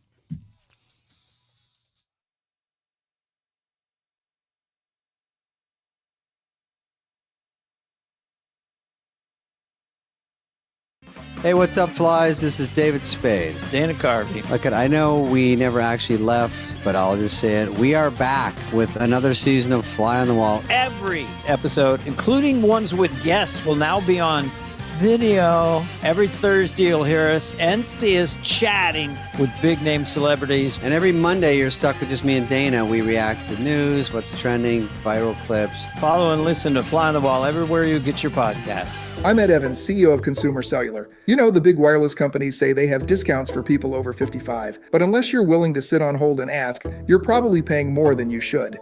At Consumer Cellular, there's nothing to hunt down. We're built for people 50 plus with plans starting at just $20. And our 100% US-based customer service actually answers the phone. Call 1-888-FREEDOM or visit consumercellular.com today and get your second month free for a limited time. Taxes, fees, and other third-party charges will apply. See website for additional details. Welcome back to Winter Hack Radio, the place for clever hacks to survive the season. Icy driveway? Well, try spreading sand or birdseed to help with traction. Snowy puppy paws? Well, grab a whisk, brush it off, done. Catch COVID-19? Well, just get Actually, there's no hack for COVID-19. But if you test positive, prescription medications for COVID exist. Ask your doctor if they're right for you. Visit PfizerForAll.com to learn more. Sponsored by Pfizer. It's 2026 and it's time to get your home zero-resified by calling our cleaning heroes at Zero Res. 3 rooms of carpet clean starting at just $119 plus a free hallway, and take 15% off regularly priced services when you mention the KMOX special. ZeroResSTL.com. If you owe the IRS, you have a legal issue and you need the Lance Drury Law Firm. We'll protect your rights. Log on at LanceDruryLaw.com. One city, one voice. KMOX, the voice of St. Louis.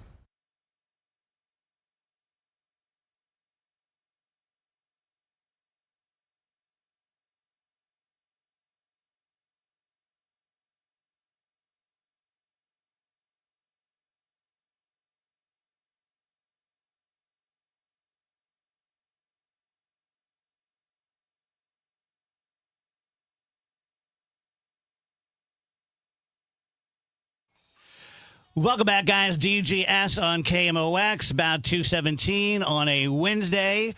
Coming up at 2:30, we have our pal Rennie Knott, and he is in studio just kind of hanging out with us because right now we're going to talk to attorney Brad Young. We talk to him about once a week, and it's one of my very favorite segments that we do. Brad, good to talk to you again, my friend. Hey, Dave. So let's talk about this recent shooting, and I hate that you have to say recent. You should be able to say the shooting, but the most recent shooting involving ICE and Alex Preddy in Minneapolis. I want to get your thoughts as a guy from watching the videos, your thoughts as an attorney watching the videos, and then we'll kind of get into the legalities of it.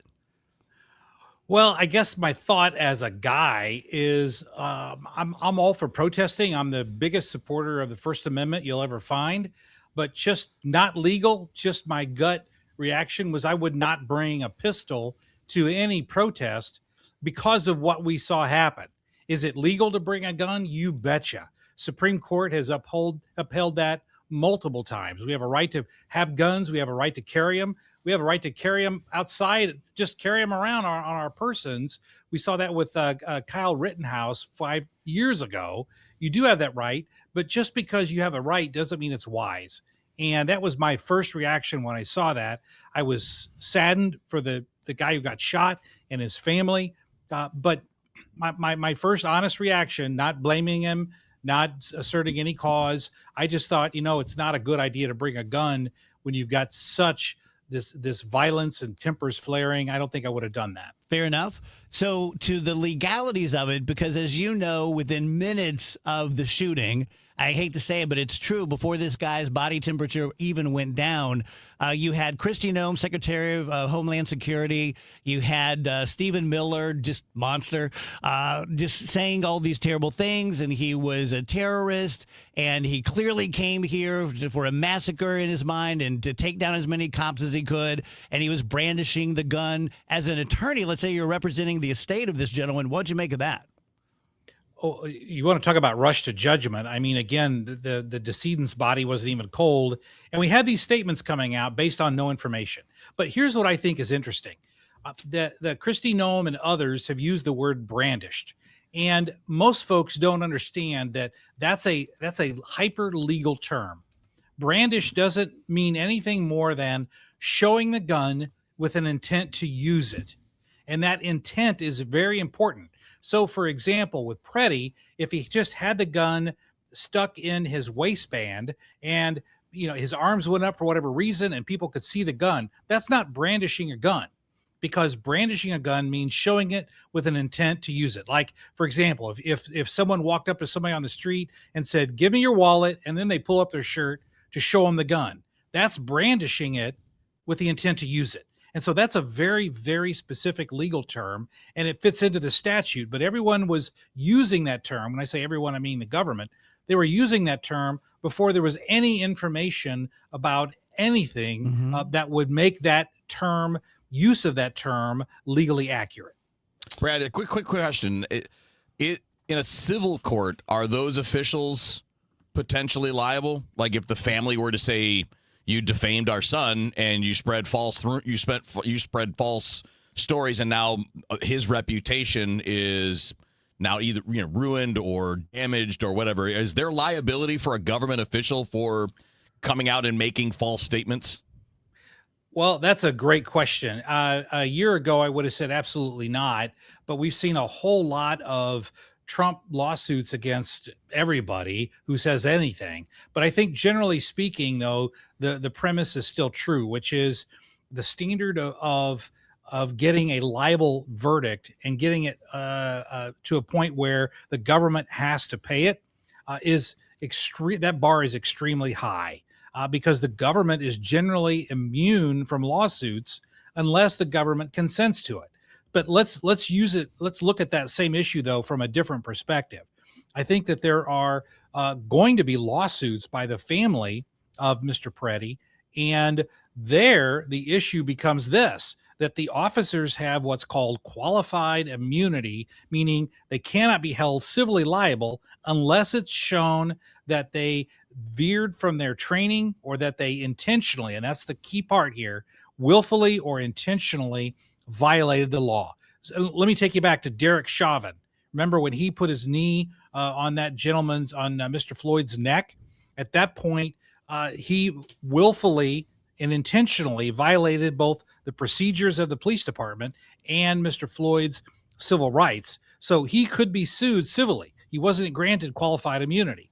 So we're going to have to see how this plays out, but that's the standard that's going to apply if there's any civil litigation. Brad, in that same vein, does that include, just from your understanding, would that include all of the actions that took place in the lead up to the shooting, or just the shooting itself? Because what started the whole thing was the agent crossing the street to shove two women to the ground.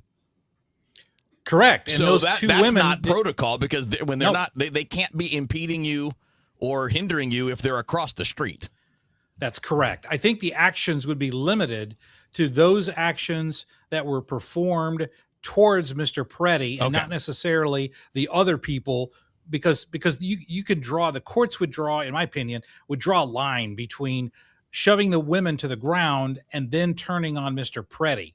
So that's really going to be the focus of any court action, is going to be whether any of those officers, and at least two different officers were involved in the shooting of Mr. Peretti, whether they willfully violated their own policies and whether they violated Mr. Peretti's civil rights by doing something unconstitutional. Brad, what are the possibilities that could happen from here? Obviously, there's nothing could happen like what has happened with Renee Good. Could Minnesota find out the names and identities of the shooters, the ICE agents or the Border Patrol agents, and just arrest them and let the chips fall? Or are they abrogated from doing that? Well, they certainly could, but as soon as that arrest took place, because these are federal agents, I don't believe the states would have any jurisdiction over it. The jurisdiction would lie solely in the federal courts, not the state courts, because they were federal agents enforcing, or at least allegedly enforcing, federal laws. So let's go back to day one of law school. Why is that? Like, why wouldn't Minnesota have an interest in arresting and prosecuting anyone, even a federal agent, who murdered one of their citizens? Because in this instance, when you're talking about a federal employee and enforcement of federal laws, the preemption clause of the Constitution and federal law that's been passed subsequent to that states that federal law has jurisdiction, with one exception. If that officer does what we've already talked about, they go beyond their policies, go beyond what's legally allowed, and they do those actions in violation of their policy and the law, then that federal law exclusivity goes away and state law is then applicable, just like we saw with the Derek Chauvin case. So let's take your lawyer hat on and put on your political pundit hat. What do you think of what has happened since the shooting and how it has affected the Trump administration? Yeah, it's unfortunate. It's really unfortunate, Dave, that it takes a death of someone to shake a terrible policy. And listen, I am firmly, personally, I'm very much in favor of enforcing our immigration laws. But you could hold two beliefs at the same time, and they're not contradictory. For example, one can believe that we should be enforcing our immigration laws, and one can also believe that the enforcement that we've seen in Minneapolis is wrong. I mean, those two things are not mutually exclusive. You could hold both of those beliefs at the same time. And I think that that after the death of Mr. Peretti, after the Republicans' outrage in both the House and the Senate at what happened and their demands for investigations, you're now seeing movement by the Trump administration to de-escalate, perhaps even move those officials out of Minneapolis. That's a great step. It should have been done a long time ago. You know, I have a theory that Donald Trump talks out his ass a lot, and he was Mr. Second Amendment, and I got you, and I love nothing more than guns. And then recently, since the shooting, he's been saying things like, I don't like people walking around with guns. I don't like people that have an extra clip. That's very unusual. This was to me, that's outing himself that he doesn't really understand gun people. Right. I'm not a gun nut, but I'm a Second Amendment guy. I own several guns. I used to carry. I don't anymore. But I used to represent a lot of gun stores, and I've hung out with those guys. That's not the kind of talk they like. No, it is clearly not the kind of talk that they like. But listen, and I'm not a gun nut. I don't carry a gun anywhere. But yet I'm the strongest supporter of the Second Amendment. And I can tell you that what the framers had in mind when they drafted the Second Amendment, what they had in mind was primarily a defense against a tyrannical government. And one can easily make the case that what you were seeing in Minneapolis is the actions of a tyrannical government. I don't necessarily, I wouldn't use that word for myself, tyrannical, but you could easily make that. We've had two people killed. They were both American citizens. And if there was ever a need for people to have weapons to protect themselves against a hypothetical tyrannical government, I mean, now's the time. All right, buddy. Thank you, Brad. You're the best. My pleasure. Tell you guys about the Gelman team, and really simple message today. Just talk to them. That's it. Just talk to them. They're normal guys. They're likable guys. They're weird guys, the Gelman brothers, but they're my flavor of weird. I've known them now going on 20 years. I've done a lot of philanthropy with them, raising money, Lift for Life Gym. We're about to talk to Rennie here, and we do fundraisers for them the last 3 years. Good people, good, solid dudes. You can call them. You can be honest with them. They're not going to pressure you to sign a real estate agreement the first time you meet them. They'll come to your home free of charge. They'll give you a list of, we think the house is worth $500,000 right now. We think if you put $40,000 into it, you can get $625,000. That's what they do. You can always tell them, nope, I'm going to go a different way. I'm going to go with someone else. I've done 3 real estate transactions with them in the last 10 years or so. Great people, great communicators, really, really good negotiators. If you want to find out what they think your house is worth right now online, go to the front page of thegelmanteam.com, put in your address, 314-336-1991. Certain restrictions apply. Okay, I don't want to be mean, but if you're a guy and you just have a grimy, multiple times refilled bottle of Dial that's got the crusty soap on the outside, that's a red flag. What if you just have a bar of Dial soap with no soap dish? I never like the bar of soap. What if you have 1 bar of soap and you take it from the shower to the sink, back to the shower? But would you feel good about going to that guy's house? Oh my gosh, I think I would just leave without saying anything. Chris Ranji, Amy Mark Scores, weekdays at 9 on KMOX. Turning 50 doesn't mean slowing down. It means getting smarter about your health. That's why we created Neovitin Men's 50 Plus Multivitamin. It's doctor formulated to support your energy, immune health, and overall vitality. Plus, it's made in the U.S. using the finest domestic and international ingredients. Take control of your health with supplements you can trust. Look for Neovitin Men's 50 Plus at your local Schnucks, Dierbergs, or online at neovitin.com. Neovitin, made for men who keep moving forward. Let's go to Dave Murray's weather forecast. So personally, I wish that there was a Michael's Flooring type of business for every single business. As you guys, if you listen to the show, you know, because I say it in my live endorsements all the time, I don't like talking to salespeople. I don't like being sold.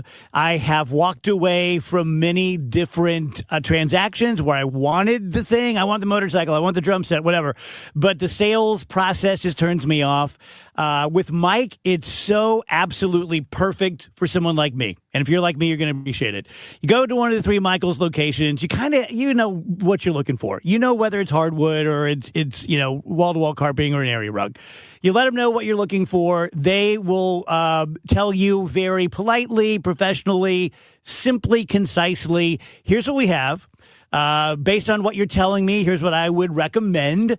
But if you want to save a little money, you can go this way. If you don't mind spending an extra $300, you can go that way, and that's going to be top of the line. And then if you say like, okay, let us think about it. We're going to go have lunch. We'll call you in a couple of days. No one's going to hound you. No one's going to follow you out to the parking lot. They're not even going to call you. They trust you that when you're ready to buy, you're going to buy. And if they push you into it, you may end up being sideways with them because I don't think people regret purchases that they got pushed into. We know that. That's why we treat you with respect. MichaelsFlooringOutlet.com. It's still bundle up weather across St. Louis, really thanks to our snowpack and the northwest flow. Sunny skies and 29 today. Some clouds around tonight, dip it down to 9. Thursday, more clouds than sunshine and very cold. Struggled to reach 20 degrees, going down to 2 Thursday night. And Friday, partly sunny and very cold. The high temperature Friday, only 15.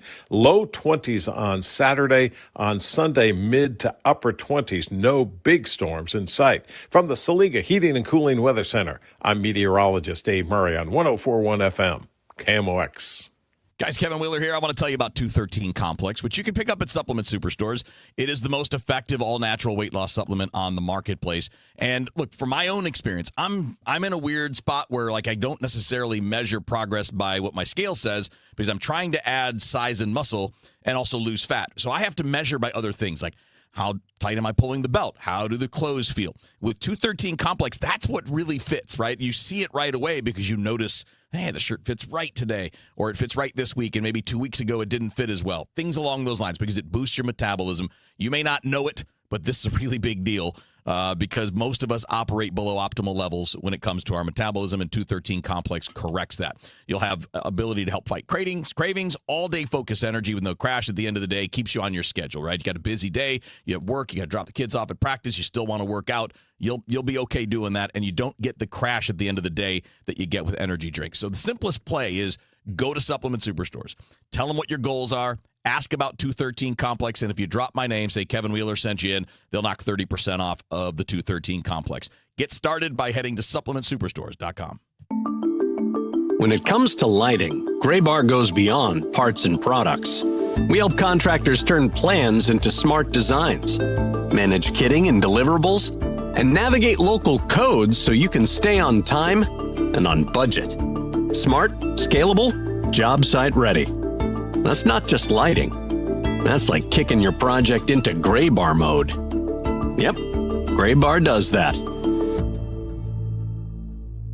St. Louis has a voice. KMOX, the voice of St. Louis. That voice has shared our stories from headline to history. Martin Luther King was killed by an assassin's bullet tonight. From moment to memory. It's a strike call! A no-hitter for Gibson!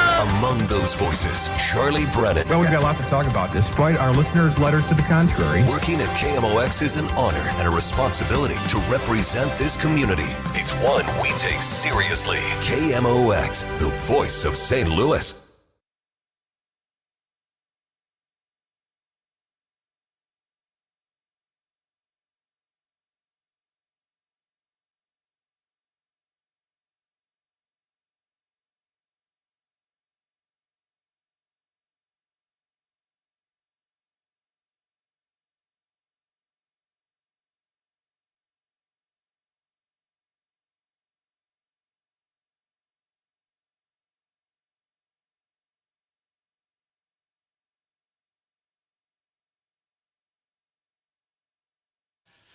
Welcome back, guys. DGS on KMOX.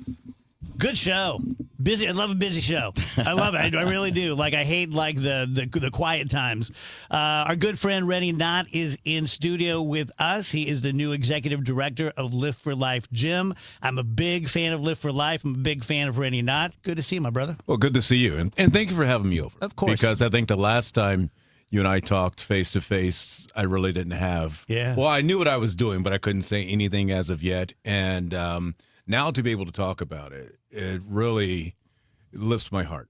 I mean, if you came over to the gym and watched the kids, you would know exactly why you're there. which I would love to do. I would love to come visit. Open invitation. Okay. Open invitation. What we do there is seemingly simple. Okay, it's about movement. So kids are lifting, they're playing basketball, they're being active. It's about mentoring. So we have programs set up to help teach them certain things, have people come in and talk to them about their occupations, about just how they got to where they are in life, and then also meals. And so each night, the kids get to eat one meal there. So if that's the only meal they get that day, we know that they've had something. Yeah. And you know how important that is for your mind, for your body, and really for your soul when you think about your heart, in the sense that how can I concentrate on doing something for others if I feel like I can't do something for myself? Yeah. So just that one little meal. And we actually have a chef that cooks for us, and he makes some good stuff. That's He great. made tacos last week, and they were gone. That's nice. They were gone. That's nice. Do you guys have a baseball team? We don't have a baseball team, but we have a powerlifting team. Okay. So our powerlifting team is pretty dang good. They just competed over at McKendree University Saw a that. couple of months back and did well, and preparing for a meet now in March. And so what I'm trying to do is bring some of my weightlifting friends in to do some demonstrations from time to time about, what they, bench press, squat, and things like that, and how weightlifting helped them get to where they are today. And so as an athlete, and you as an athlete, as a person who's lifted weights, you know what weightlifting did for you in other parts of your life. Weightlifting taught me that if I pushed hard enough and stayed at it long enough, I could achieve what it is that I wanted to get. Well, then I started to applying that in everywhere else. The other thing, too, was as I got stronger, just my overall confidence in me to walk into rooms went up.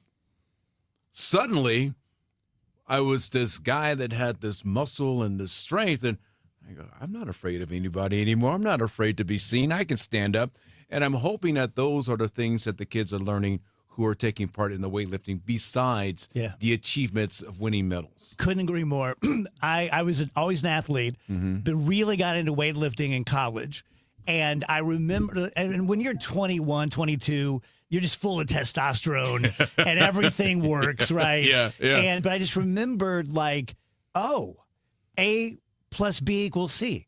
I do this, and my body has no choice. It's going to respond. Right. And then the little click goes off, and you're like, I wonder if anything else in life's like that. Exactly. Yeah. Exactly. And I think that's when I remember my mother would always say this to me. She'd always go, what are all those muscles going to do for you in life? As if to say, what are you doing? What a waste. But then at the same time, I kind of felt the same way, like, yeah, I guess outside of playing football, what can it do for me? But what it did for me was just basically gave me a blueprint for life. Yeah. And I think that's how weightlifting will help apply to the kids, because not all of them are going to win medals. Not all of them are going to win trophies, but they all can win a little bit each day by doing just a little bit more. And they realize that work, gosh, I just got that much better from my little bit of work. Yeah. Well, I can do this in the classroom. I can do this, with my friends and everything else. And, we have kids that play basketball, most of the time that they're there. And what we're developing with those kids is organization. We're not just going to run on the court and just throw the ball around. Let's come together and have some 3-on-3 games. Let's abide by the rules. Let's realize that if I don't share the basketball, then my team's not going to win. I can't do it all. I do need to have others in my life. There's things like that are taking place too. And I think one of the other points that I wanted to make is that when it comes to the mentoring, it is so important for the kids to see people who look like them. In other words, other black professionals come in so that they can see that, I can be that too. They also need to see white faces in there too, so that they know that everybody can get along and everybody does care about one another, and that I don't have to see a white person and think, that person's not good for me. I don't need to see a black person who hasn't done anything in their lives yet. I can actually see people who are succeeding. Yeah. And it doesn't have to be someone who's a CEO. Yeah. It could be the guy that's just making life work for his family. Yeah. That's enough. I grew up, I can say this now that my parents are gone, with all due respect to Jack and Francis, I love them. But I grew up in a fairly old school racist house. Well, you and I have talked about this. Right. Yeah. So, like, you only know what you know, right? Mm-hmm. I didn't shake a black hand until college. Wow. And I was on the track team, and it's about half black guys, half white guys. That was so great for me because I'm an athlete, you're an athlete, we're living together, we're traveling together. Like, I think my mom and dad are wrong, right? I think there's something more to this. Yeah. Until you experience it, you don't know anything more than what someone else has told you all the time. Yeah. Now I want you to go to North City and realize the neighborhoods that you're in, and then try to pick out how many young white kids are in that neighborhood. Try to pick out how many white people are in those neighborhoods. How many black people in those neighborhoods that you're looking up to. I think the gym allows them to be able to do just that. Yeah. Meet people at their level who are ready to connect with them and help them and be there for them. The other thing that's really important is the time of the day that we're at the gym. So the gym, basically kids start coming in at 2:30 in the afternoon till about 6:30 in the evening. Well, your stats from the Department of Justice will tell you that those are the times when kids who are minors are most likely to get into trouble right after school. And people, right after school, really? I go, think about it. What did you do when you were in class? I'm going to see you after the last bell before you get on the bus, you and me on the playground, 3 o'clock. Yeah. Well, that never happens now because that kid's on the bus coming over to see us. Yeah. Our program is free. Just, kids come in, sign up. You're now a member. You come in for free. We are able to then take them home. So we have vans that every night, a bunch of kids get in one van, they go out, van driver comes back, gets another out. We've got 3 vans, so the kids aren't walking home. And some of the kids get picked up before. Most of the time, they're dropped off by the school bus itself right at the gym. And we're at 14th and Cass. So we're right there in the heart of all of it. All of it. And you see it right in front of your face, and then you see these kids come in, and you go, man, all they want to do is just be a kid and have fun and not carry the burden of the world on their shoulders. Yeah. And in many ways, that's what they have to do to survive where they live. That's right. Every kid, my daughter's a senior at junior at KU, and she has had a win. It's not something I can talk about on the air, but she went after something and got it. I don't care if you come from privilege, underprivileged, kids need wins. Yeah. Big and small. Yes. And when you add up, I just had a conference call, and this is new for me in life too, is you have these committee calls. And I said, you don't have to go out there and try to find the donor that's going to give us $100,000. You could find a donor that's going to give you $100, because if you find $100, there you go. Yeah. You find $1,100, there you go. $10. All you need is something, because those somethings will add up to something bigger. That's right. So as a kid gets that 1 win, they get the 2 win, they get the 3 win. There's no going back, because you get hooked on winning, and you just keep pushing yourself forward to win. How do people in the KMOX DGS audience help out? Oh, my goodness. Real simple. Go to our website, liftforlifegym.org. On there, you can find where you can volunteer, how you can donate, how you can come by for a visit, and really just absorb yourself in learning about what we're doing over there. And remember, we're 14th and Cass, so we're in the heart of what's happening. So what we put on that website isn't just something we snuck out of the air. Those kids are living this every day, so we're able to relay that back to you. I had a friend of mine who does social media for our podcast, and he said to me that you've enjoyed television for all those years, but the job you have now is the most important job you've ever had in your life. And I was like, huh. And then I stopped and I thought, for the first time since raising my own kids, you're now responsible for guiding the lives of others directly. Every single day in that gym, how I act, how I walk, how I talk is looked at and monitored. And someone's going to say, I want to be like him, or I don't want to be like him. But unless I'm there every day, they won't even know that I care about them. Yeah, those kids will be thinking about you one way or the other the rest of their lives. Yeah. It's a big deal. Do you have a favorite teacher you look back at and go, oh my God, yeah. Yeah. And so I would love to, 5 years from now, 10 years from now, I would love to be that person where someone says, hey, Mr. Knott, thanks to you coming in and seeing me and hanging out, I am now able to do X, Y, or Z. I was headed the wrong way, and now I'm not. How do people find the podcast? The podcast is on YouTube and everywhere you get your podcast, including, let's say, YouTube, Facebook, Instagram, and it's The Rundown with Rennie Knott. Let's do something specific DGS and raise some money for Live for Life. Let's do it. Let's do it. Let's do it.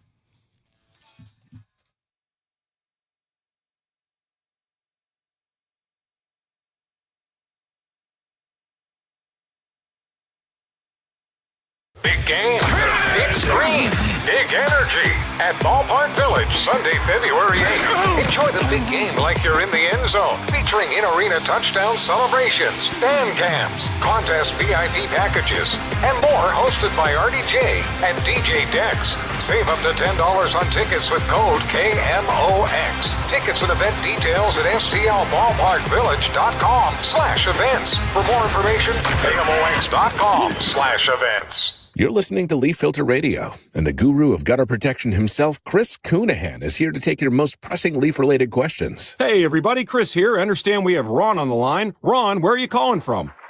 Uh-oh. Ron, are you calling from a ladder? Well, I was. I wanted to ask Chris what I need to do to get my gutters ready to have leaf filter installed. Oh, Ron, you don't have to do anything. A Leaf Filter Trusted Pro will come out and clean out your gutters, realign and seal your gutters, and install Leaf Filter, America's #1 gutter protection system. So I didn't need to get on this ladder? Ron, Leaf Filter Trusted Pros are in your neighborhood and ready to help. Just visit leaffilter.com/deal to schedule your free gutter inspection and get up to 30% off. Thank goodness. What was that site? To get this special radio offer, go to leaffilter.com/deal for your free gutter inspection today and get up to 30% off. That's leaffilter.com/deal for up to 30% off. leaffilter.com/deal. See representative for warranty details. Telling you guys every day about Dr. Maupin and Dr. Sullivan over at BioBalance Health. And it's you get right down to it, it's pretty simple. Our body, they're just machines. And instead of metal and oil and gas, you have blood and sinew and muscle. And one of the big things that we have are hormones. And you remember being 13, right? Boys do. You remember being 25. And if you get to be my age, you'll remember when it all kind of starts going away. And for whatever environmental or microplastics, I don't know, reasons, we are losing our testosterone earlier and earlier in life. A lot of people who come in to see Dr. Maupin are in their late 30s, men and women. I've been doing the pellets myself for about, this will be my 7th year. Everything gets better in the bedroom, in the boardroom, in the gym, in life in general. All you have to do is contact them. They'll set up a blood draw, and then you'll go from there. They also have BioBalance Skin, which is right next door, Botox and chemical peels and microneedling and such. It's a beautiful med spa, but I'm promising you this, everyone there behind the desk is super, super cool. BioBalanceHealth.com.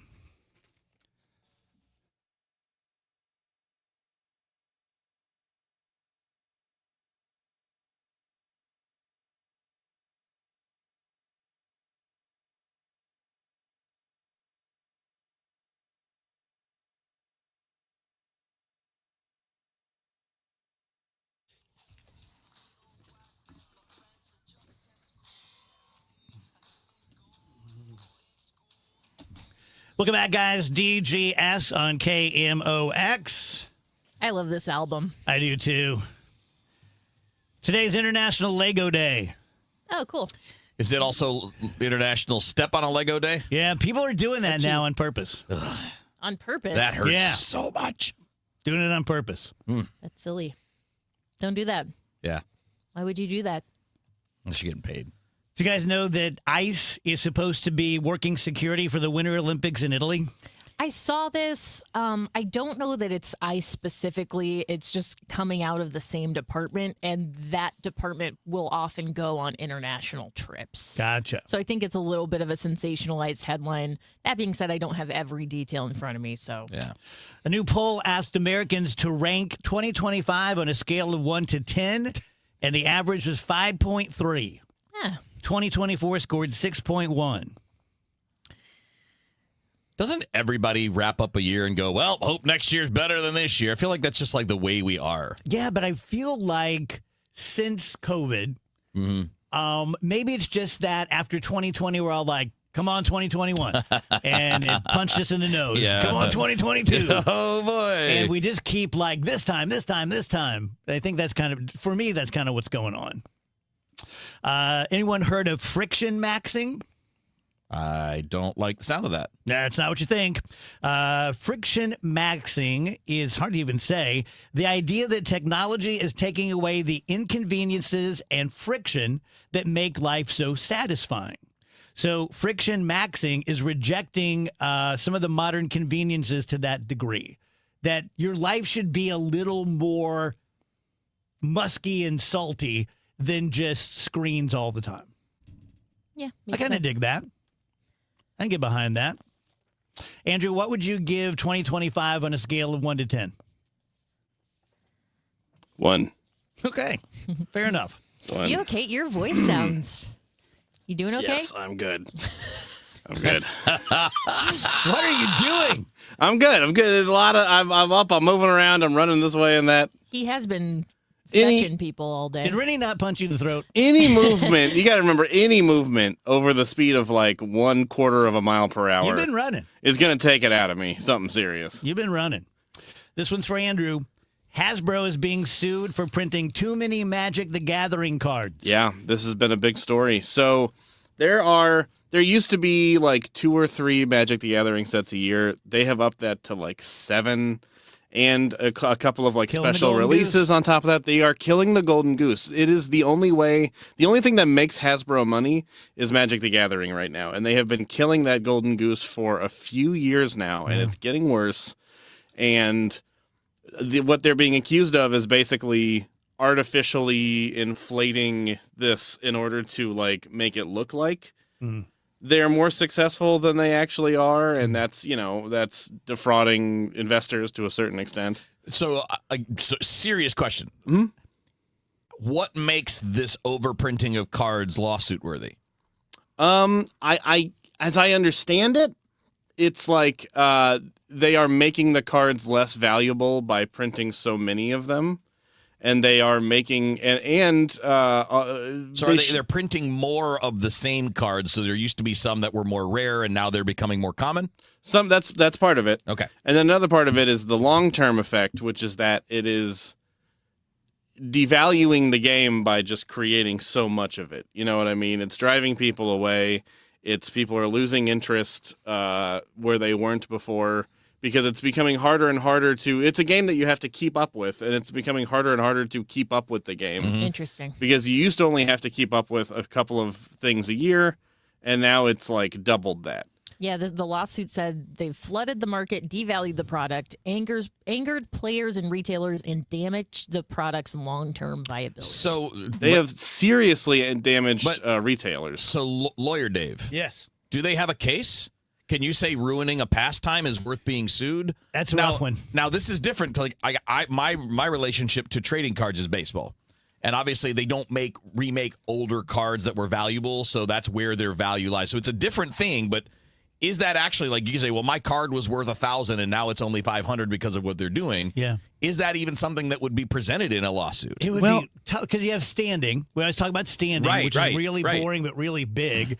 And what is your standing? How are you a part of a class that was injured? Well, I'm an investor, or I'm a player, I'm this. And then you have to get to causation.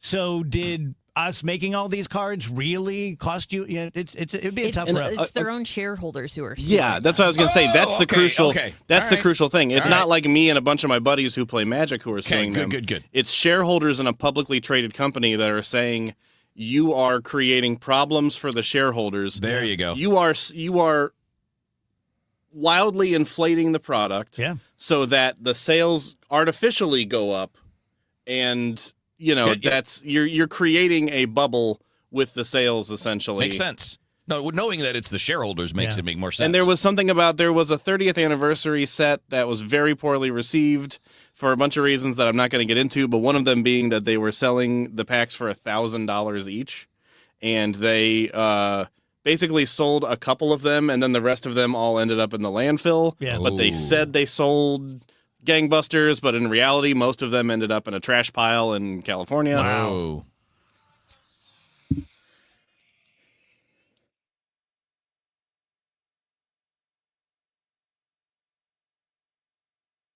If you suffer from burning, tingling, or numb feet, pay special attention as we discuss neuropathy with Dr. Patton, D.C. Doctor, what is neuropathy? Peripheral neuropathy is nerve damage to the feet and legs. What are the symptoms? The symptoms are numbness, burning, tingling, pain, and loss of balance. Is neuropathy treatable? It's absolutely treatable, and we have amazing results. If you have burning, tingling, numbness, coldness in your feet or hands or balance issues, call us at Comprehensive Integrated Health today for a nerve damage screening. The screening will tell if you're at risk for serious complications and if you're a candidate for our cutting-edge treatment program. Don't wait until your symptoms are so severe nothing can be done. End-stage neuropathy leaves people confined to walkers, wheelchairs, and even amputations. The first 10 callers will receive a free nerve damage screening. Call 636-538-5188. That's 636-538-5188 for your free nerve damage screening. 636-538-5188. Guys, Kevin Wheeler here, and it is the last call for football on the FanDuel Sportsbook, which is the official sportsbook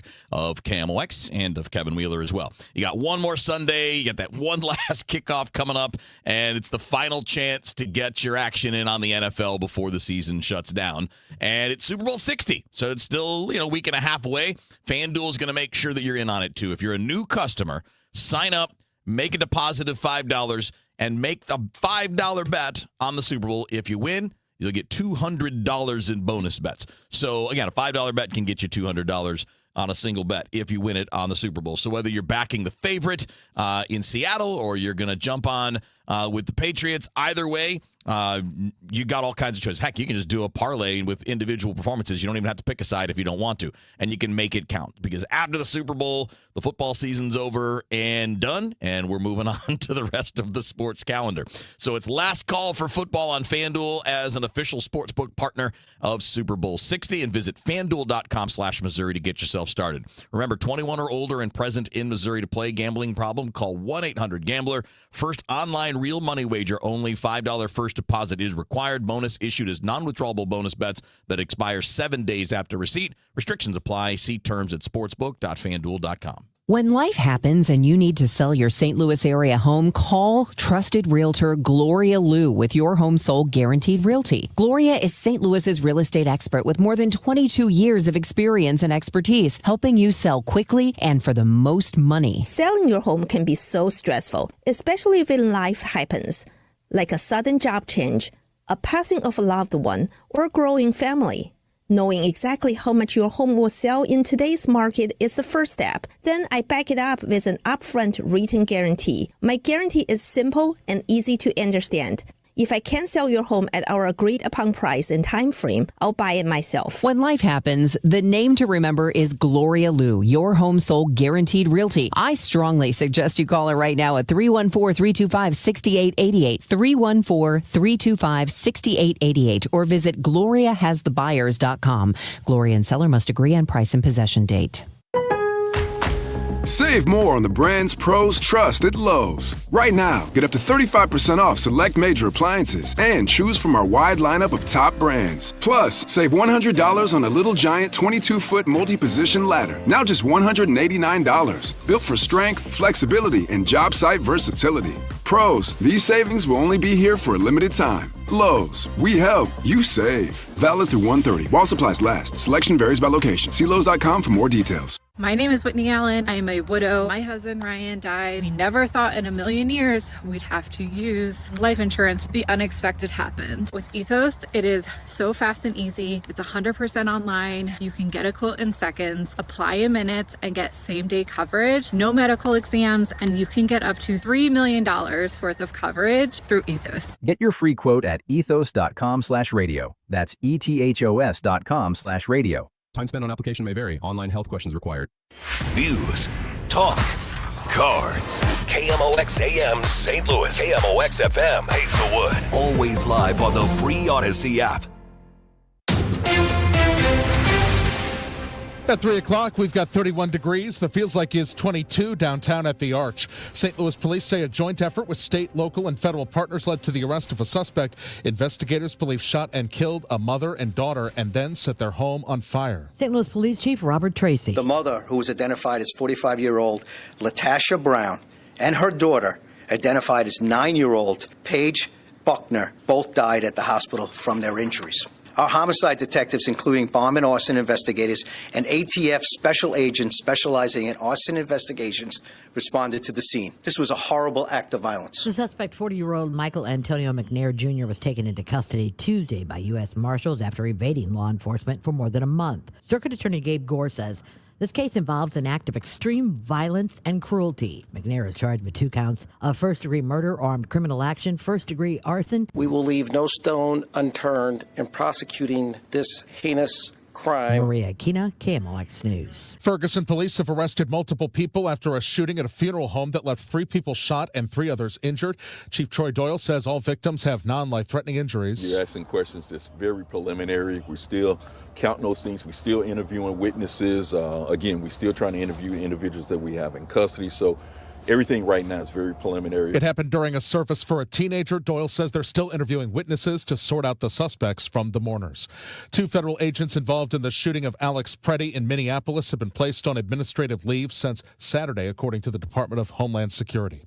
Friction over White House comments on NATO flared up during a Senate hearing today after the suggestion that European allies have not pulled their weight. Senator and Iraq War veteran Tammy Duckworth offered a personal rebuttal to Secretary of State Marco Rubio. When I served in Iraq, there were Polish forces there with us. There were British forces there with us. There were Spanish forces there with us. I personally landed in Elzi, España, which came under direct attack by insurgents.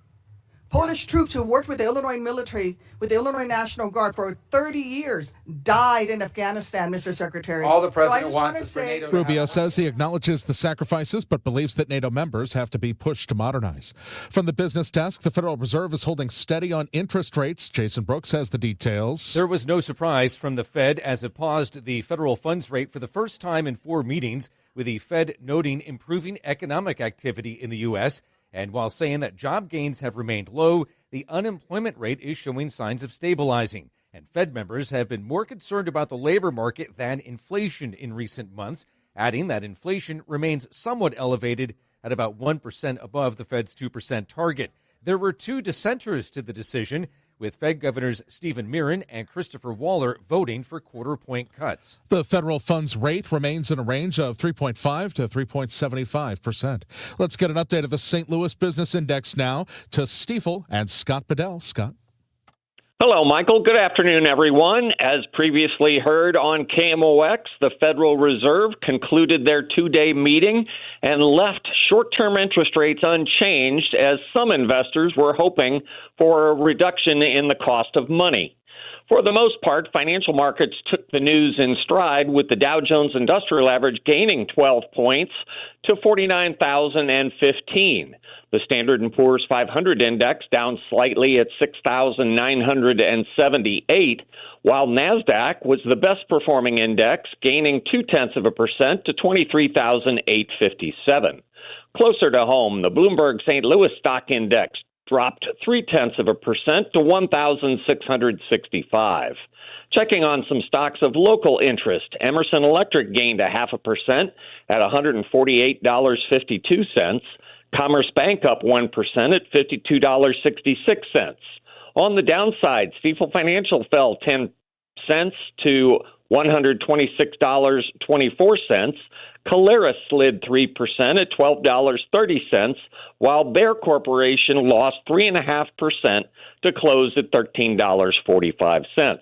This has been Scott Bedell from Stifel Financial, member SIPC and New York Stock Exchange. For more information on our firm, please visit our website at stifel.com. We've got a stalled vehicle 70 West at Kings Highway. The exit's closed to stall 70 West at Lake St. Louis Boulevard on the right side.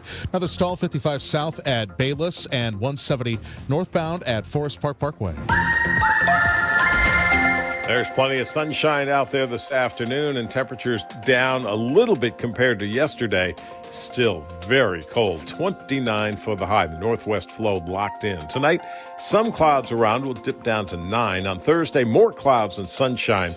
Very cold. The high temperature only 20 degrees on Thursday, so most of the day in the teens. Thursday night, clouds and down to 2. Friday, partly sunny and very cold. The high temperature Friday only 15.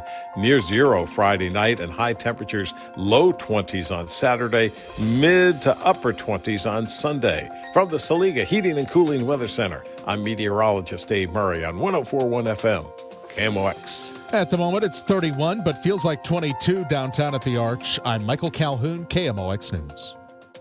Discover Meadowview Memory Care in Arnold, a small, secure community on a beautiful campus. Enjoy peace of mind with all our inclusive rates and comfortable private suites. Schedule your tour today at rspseniorliving.com. The Dave Glover Show is sponsored by the Michaels Flooring Outlet, the flooring experts. IGotFloored.com.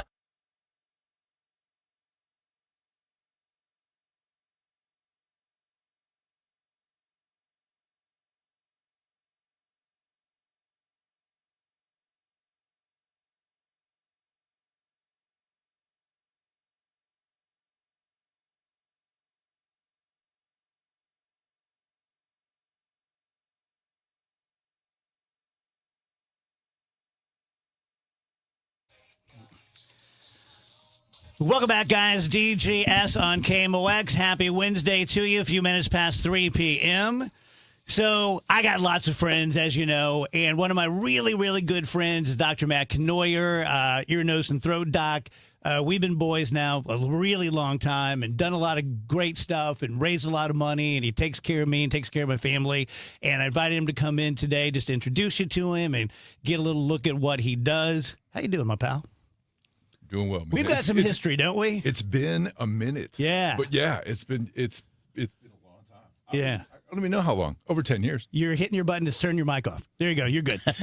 So, Kev, you probably heard me tell a story about my big, handsome friend who's a doc. Mm-hmm. And I You've had not a stopped talking about it. swollen gland, and he met me in a Schnucks parking lot, and I got in his big truck, and he was massaging my face. Then I'd open the door and spit. Yep. And people went to Deerbergs after that, man. They're just like, things are happening in that Schnucks parking lot. You've told the grape story also. The grape story. Do you remember that one?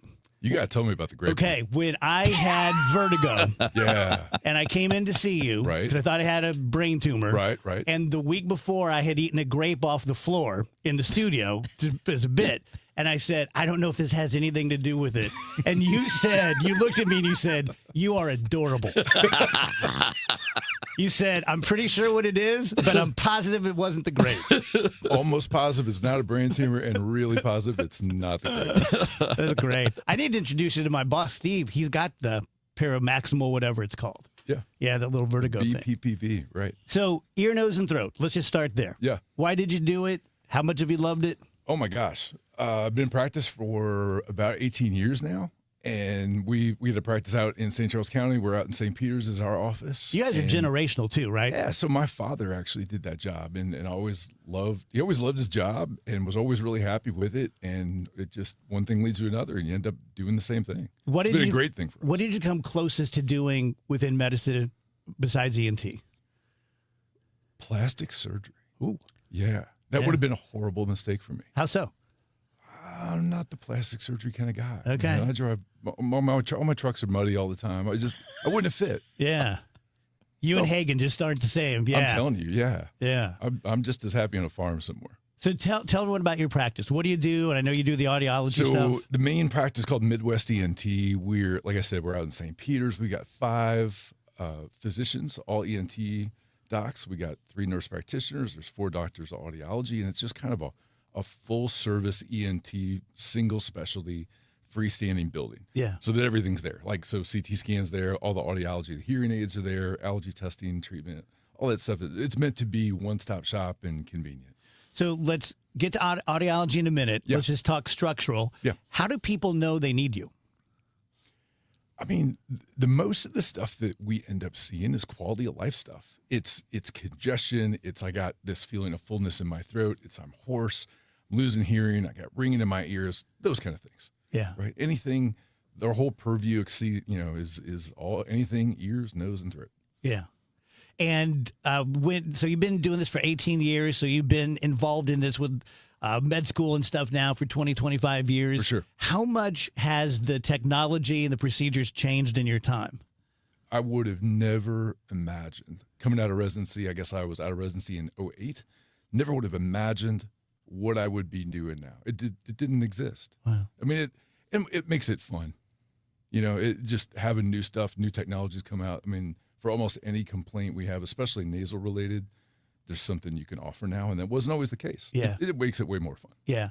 My daughter Phoebe has had lifelong problems with sinus infections, and she goes to see Matt, and she's going to go see him and have a procedure here pretty soon.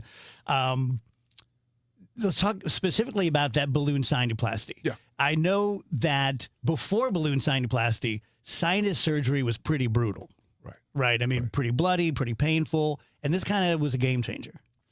Yeah, I mean, the techniques we have, even for that, even if you're going to the OR and you're doing one of the bigger, more advanced surgeries, and we still have to do those for some people, even that's improved, right? But all this in-office stuff really it's a game changer. There's nothing but upside to it. I mean, the risk is less, the recovery is easier. People can usually go to work the next day. There's no packing. They typically don't have much bleeding, and usually it's way less expensive for people. Yeah. So what would make someone, like we knew with Phoebe, because she would get 3-4 sinus infections a year. Right. They would take forever. They were sort of antibiotic resistant. Colloquially and just like clinically, for the people out there, who is typically a good candidate for balloon sinuplasty? You know, there's so many things that go into it. I would say you're at least on the radar for some kind of intervention. And it's not always that. I mean, there's so many things you can do to get people better. But if you're getting multiple infections a year, like you said, 4+ a year, you're having lots of pressure, you're super congested, can't smell, tons of drainage down the back. If you're that guy that's got the reputation among your friends, Right. you're the sinus guy. Dave sick again. Yeah. Yeah. Or it's on your mind all the time. There's definitely a way to make that better. Yeah. Let's talk audiology. Sure. I know nothing about this. Yeah. I know that I'm probably a candidate because I've been wearing headphones for 25 years.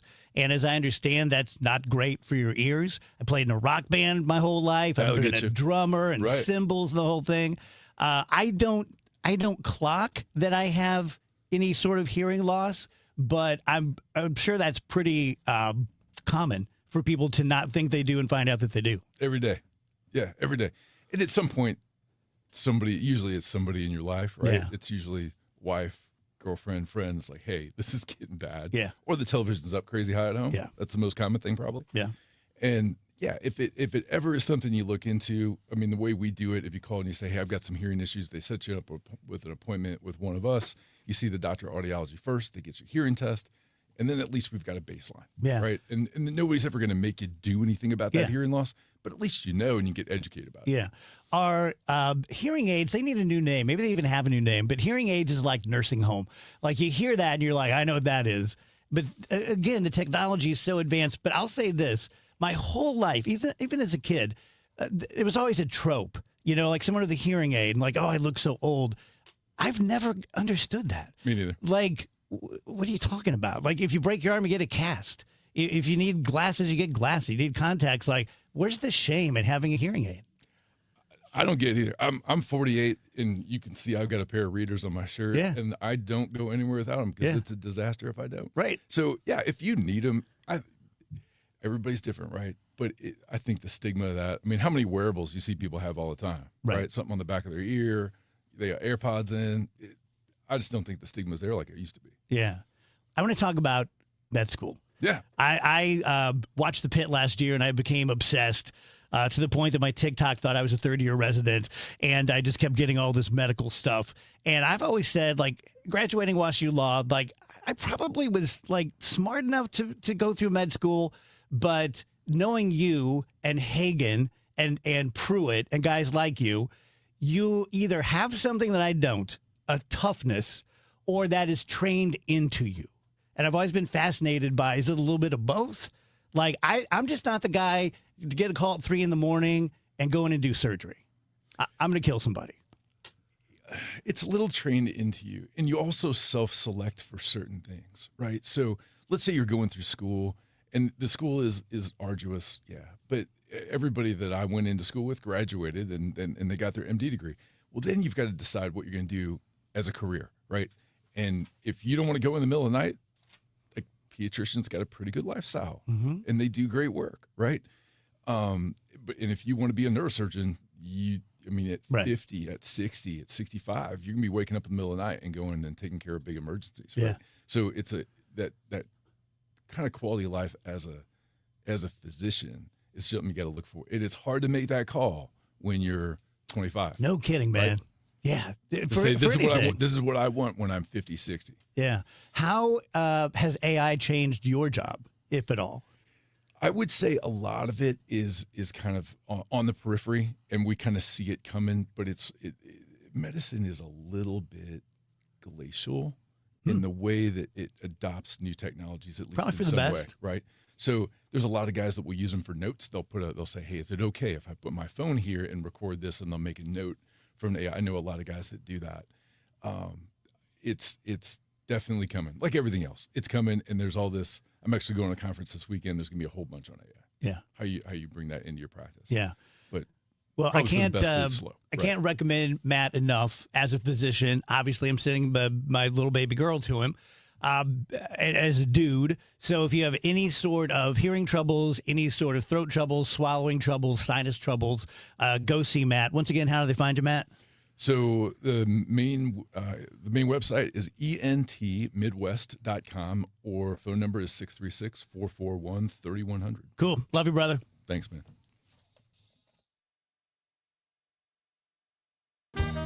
I'm Mark Solinger, producer and one of the hosts of the Moth Podcast. For nearly 2 decades, The Moth has brought live storytelling to stages around the world and to millions of listeners. These are real people telling true stories from their lives. Stories about a lost family recipe, about working to free a wrongfully convicted man, about realizing you need to leave your May-December romance. Stories that will move you, surprise you, make you laugh. Stories you can't forget.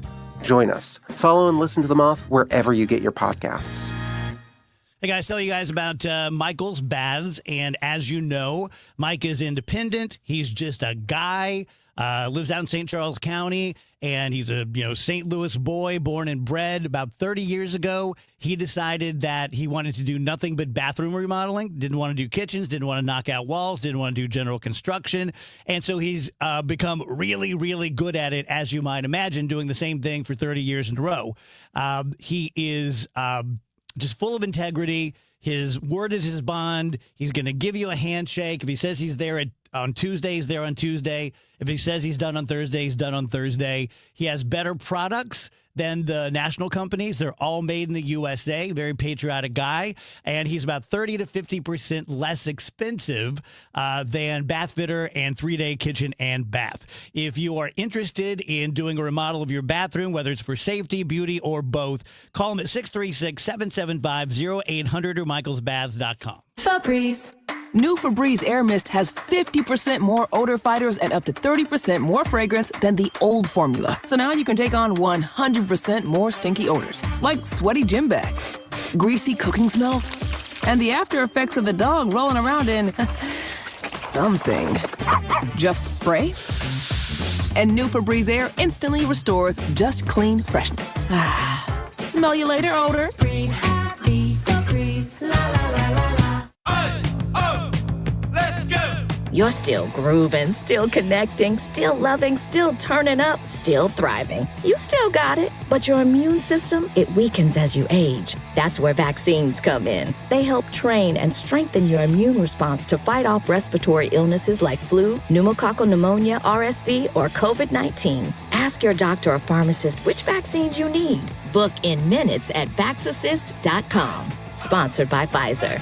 Thank you, St. Louis, for making Genesis of St. Charles your most trusted and #1 Genesis dealer in Missouri for 2026. We know your time is valuable. That's why every purchase comes with 3 years of complimentary Genesis service valet. Plus, this month only, sign and drive a new Genesis with only your first payment due at signing. And leases start as low as $319 a month. That's right, $319 a month with only your first payment due at signing. We'll bring the test drive to you. Visit genesisofstcharles.com today. Based on GMA sales records for 2025. Unapproved credit. See dealer for details. Offer ends 1/31/26. Dreaming of summer with this crazy weather? Me too. And nothing says summer like the Muni, which means it's officially time to start planning your nights under the stars. Good news, Muni season tickets are on sale now. The 2026 season includes Hairspray, Shrek the Musical, South Pacific, Disney's Newsies, Ain't Too Proud, The Life and Times of the Temptations, Meet Me in St. Louis, and Something Rotten. See all 7 shows starting at only $126. For tickets, visit muni.org.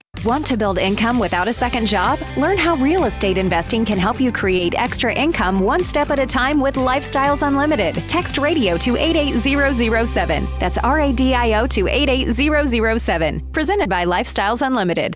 Yesterday, today, and tomorrow. KMOX, the voice of St. Louis.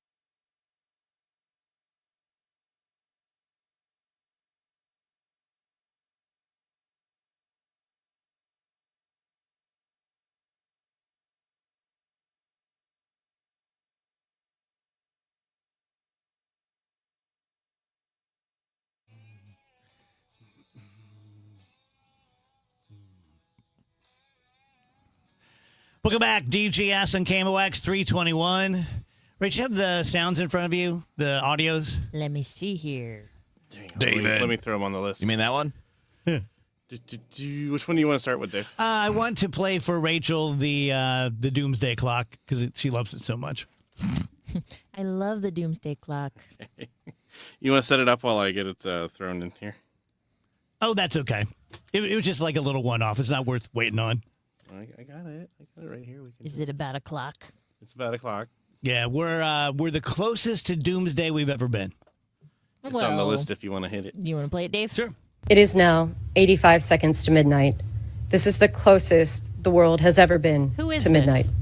It is the people in determination charge of of the the clock. Bulletin's Science and Security That's the Board thing. There's that like a- humanity has not Everyone, made sufficient progress on the Get it existential together. risks We that are endanger us all. hurtling towards The risks we doomsday, face. whatever that means. Shut up. Exactly. They're evidently just like this self-appointed group.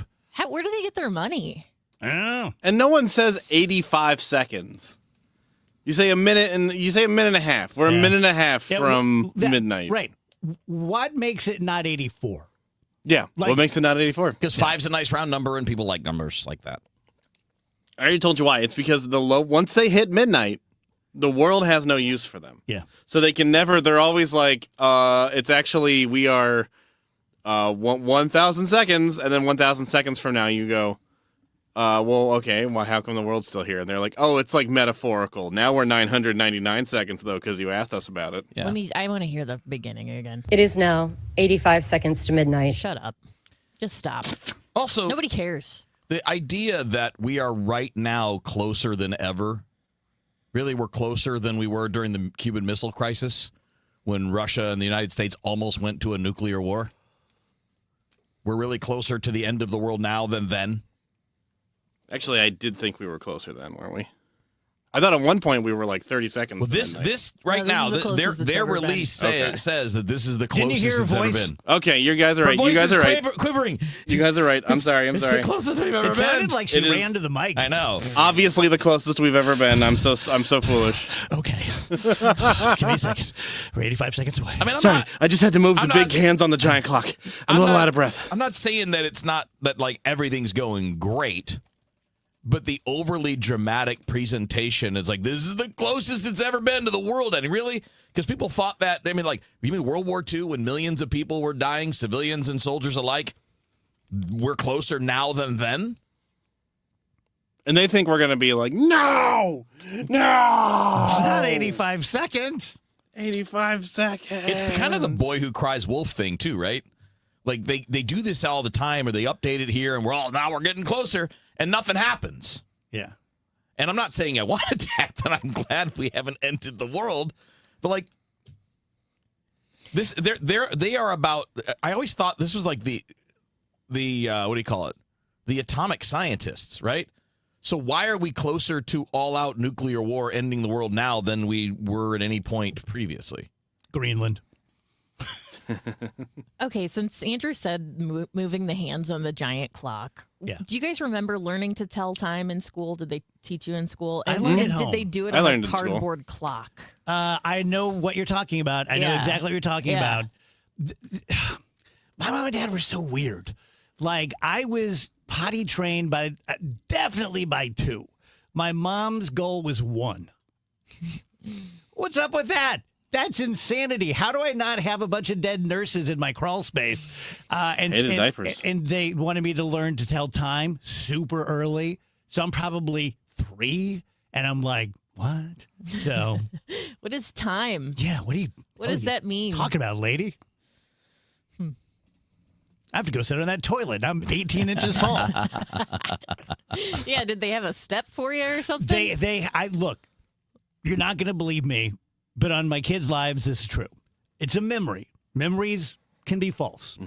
I have a very distinct memory, which has been verified by my family that at least this thing existed.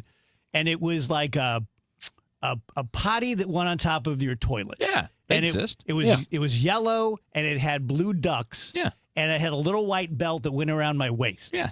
And So you won't fall off. Yeah, so they didn't fall in. I bent over You're not to gonna look fall at in. something, and I fell off.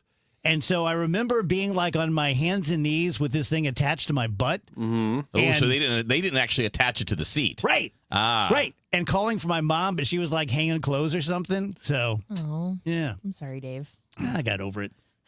Clearly. Yeah, right. Yeah, I mean, I'm 61 and I'm telling the story. if I'm being honest, it doesn't really sound that bad. It sounds like a pretty normal Yeah, inconvenience. but I was like 2. So you're like, well, I guess this is where I live now. Yeah. You're like, I guess this is This thing's it. going to be on my butt forever. The rest of my life. Walking How many around times with- have I had that thought? This thing's going to be on my butt forever. By the way, Dave Murray has entered the studio. Hey, Dave on the Murray. StreamYard. That's got to be fun for Dave every day to tune in and just go. Yeah, like what are they saying The first thing now? he hears is Dave saying, this thing's going to be attached to my butt for the rest of my Forever. life. This is it. What are these freaks up to today? This is my life.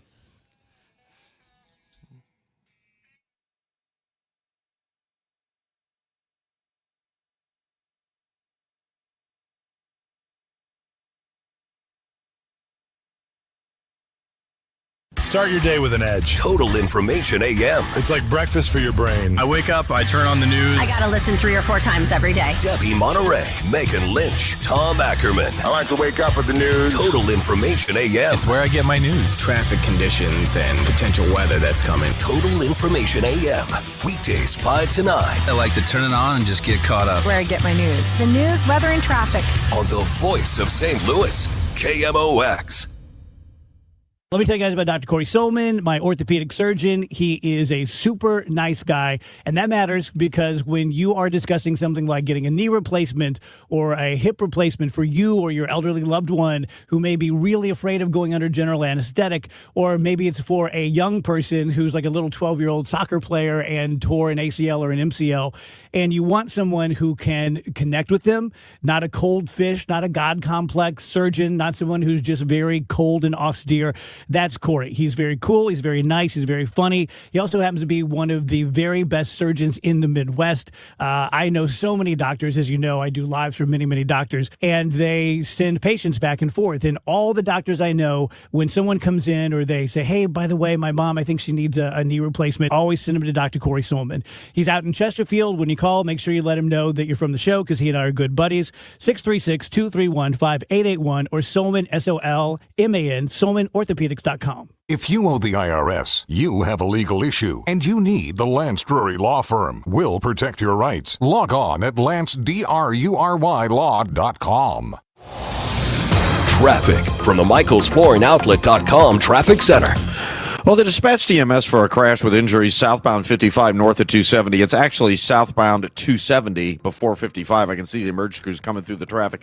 It's in the exit lanes to 55. I can't see which lane's blocked, but South 270 is jammed back to the Sappington Road overpass right now. Now, southbound 270 is also slow north of Olive down to Ladue. Westbound 70, Shreve out through Kings Highway is a little bit busy, but after that, it looks good all the way out to 70. Westbound 64, Hampton headed out through to almost Hanley's heavy, Lindbergh to 270 slow, and it jams Prospect out onto the westbound 70 ramp. Looks like there's a crash on that ramp, causing a bit more of a backup than you would normally see there. Southbound 55, Gasconade Beach, you got the usual slow traffic, but it looks good down in Jeffco. Westbound 44, just kind of slow passing 141. Otherwise, the rest of these interstates are looking good right now. I'm Roger Brand in the Michaels Flooring Outlet.com Traffic Center.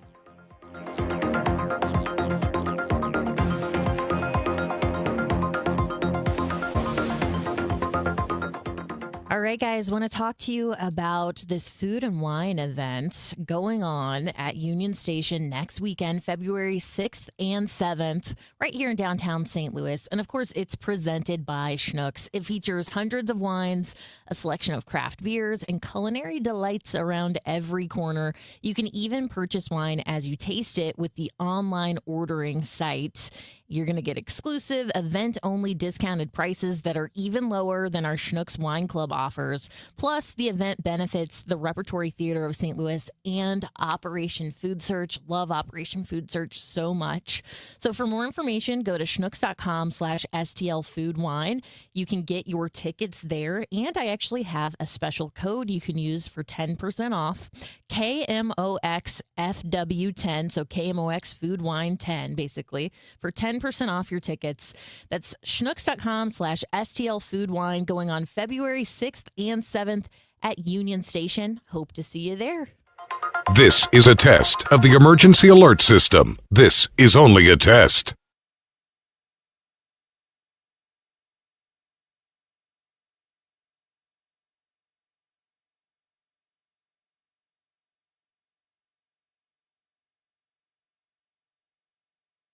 This has been a test of the emergency alert system. This was only a test.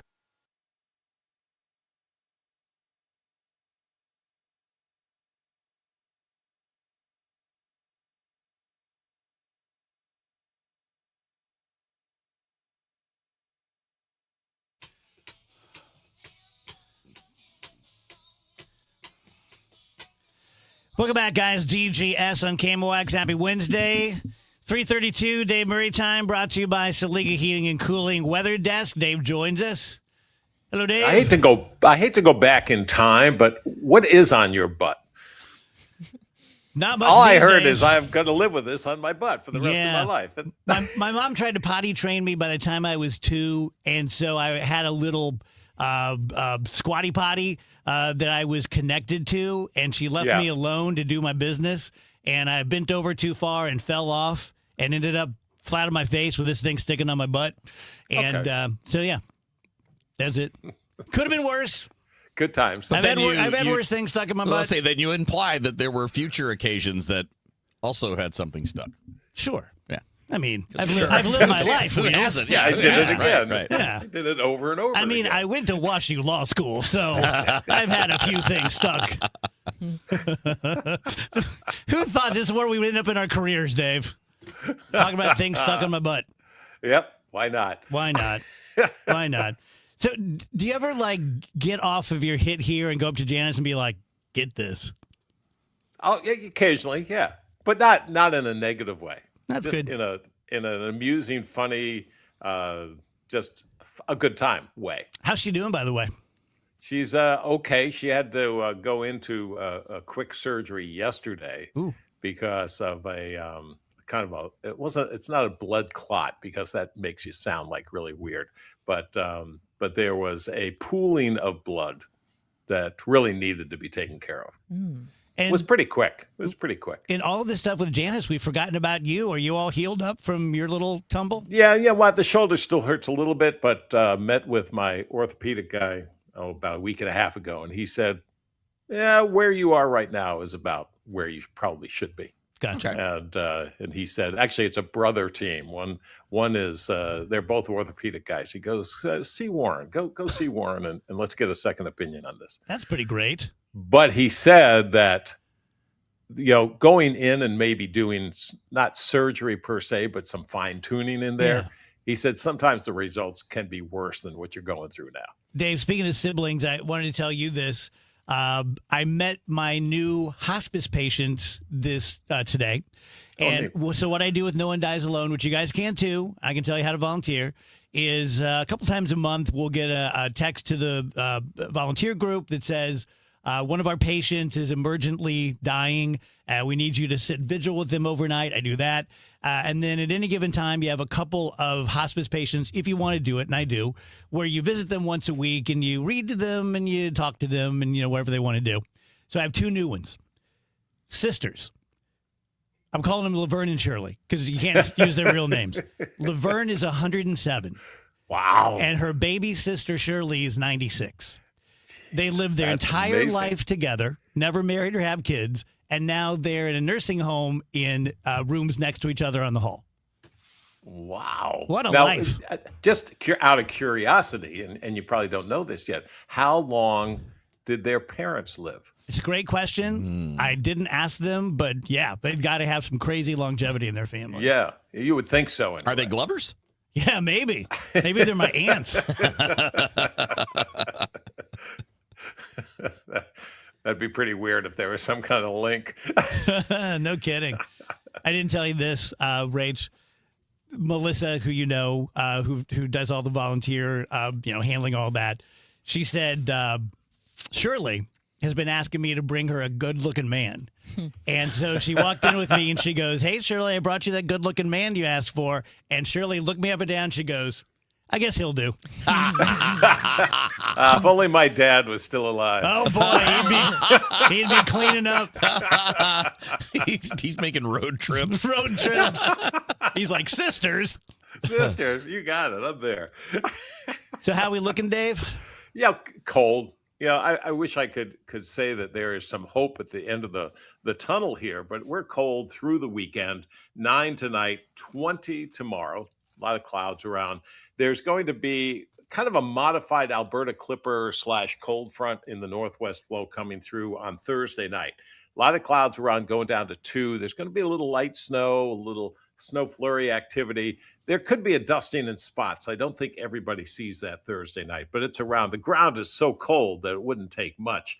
Friday's 15 for the high. Friday night, 2. Saturday, sunny and 19. Sunday, another one of these little modified Alberta Clippers / cold front comes through. I'm calling it partly sunny, but I think there'll be a lot of clouds around Sunday afternoon and 28. And that thing, I think, has a little more power, a little more pickup of moisture from the Gulf. So let's kind of long range think some light snow and snow flurries around Sunday afternoon into Sunday evening, some minor accumulations possible. But that's way out there. But there's two little events coming through. Dave, I know this is a ways off, but I have a very important outdoor event, not this weekend, but next. Are there any big swings that you can see coming? My only concern, we talked about this yesterday, is around the 11th, 12th of February. I think there'll be a bit of a pattern flip that will start anyway and start to drive maybe a southwest storm our way. Okay. This would be about 3 days before that, so hopefully we'll be okay. Yeah. Okay. Rach, headlines? Brought to you by Schnucks. Reward yourself daily with the Schnucks Rewards app.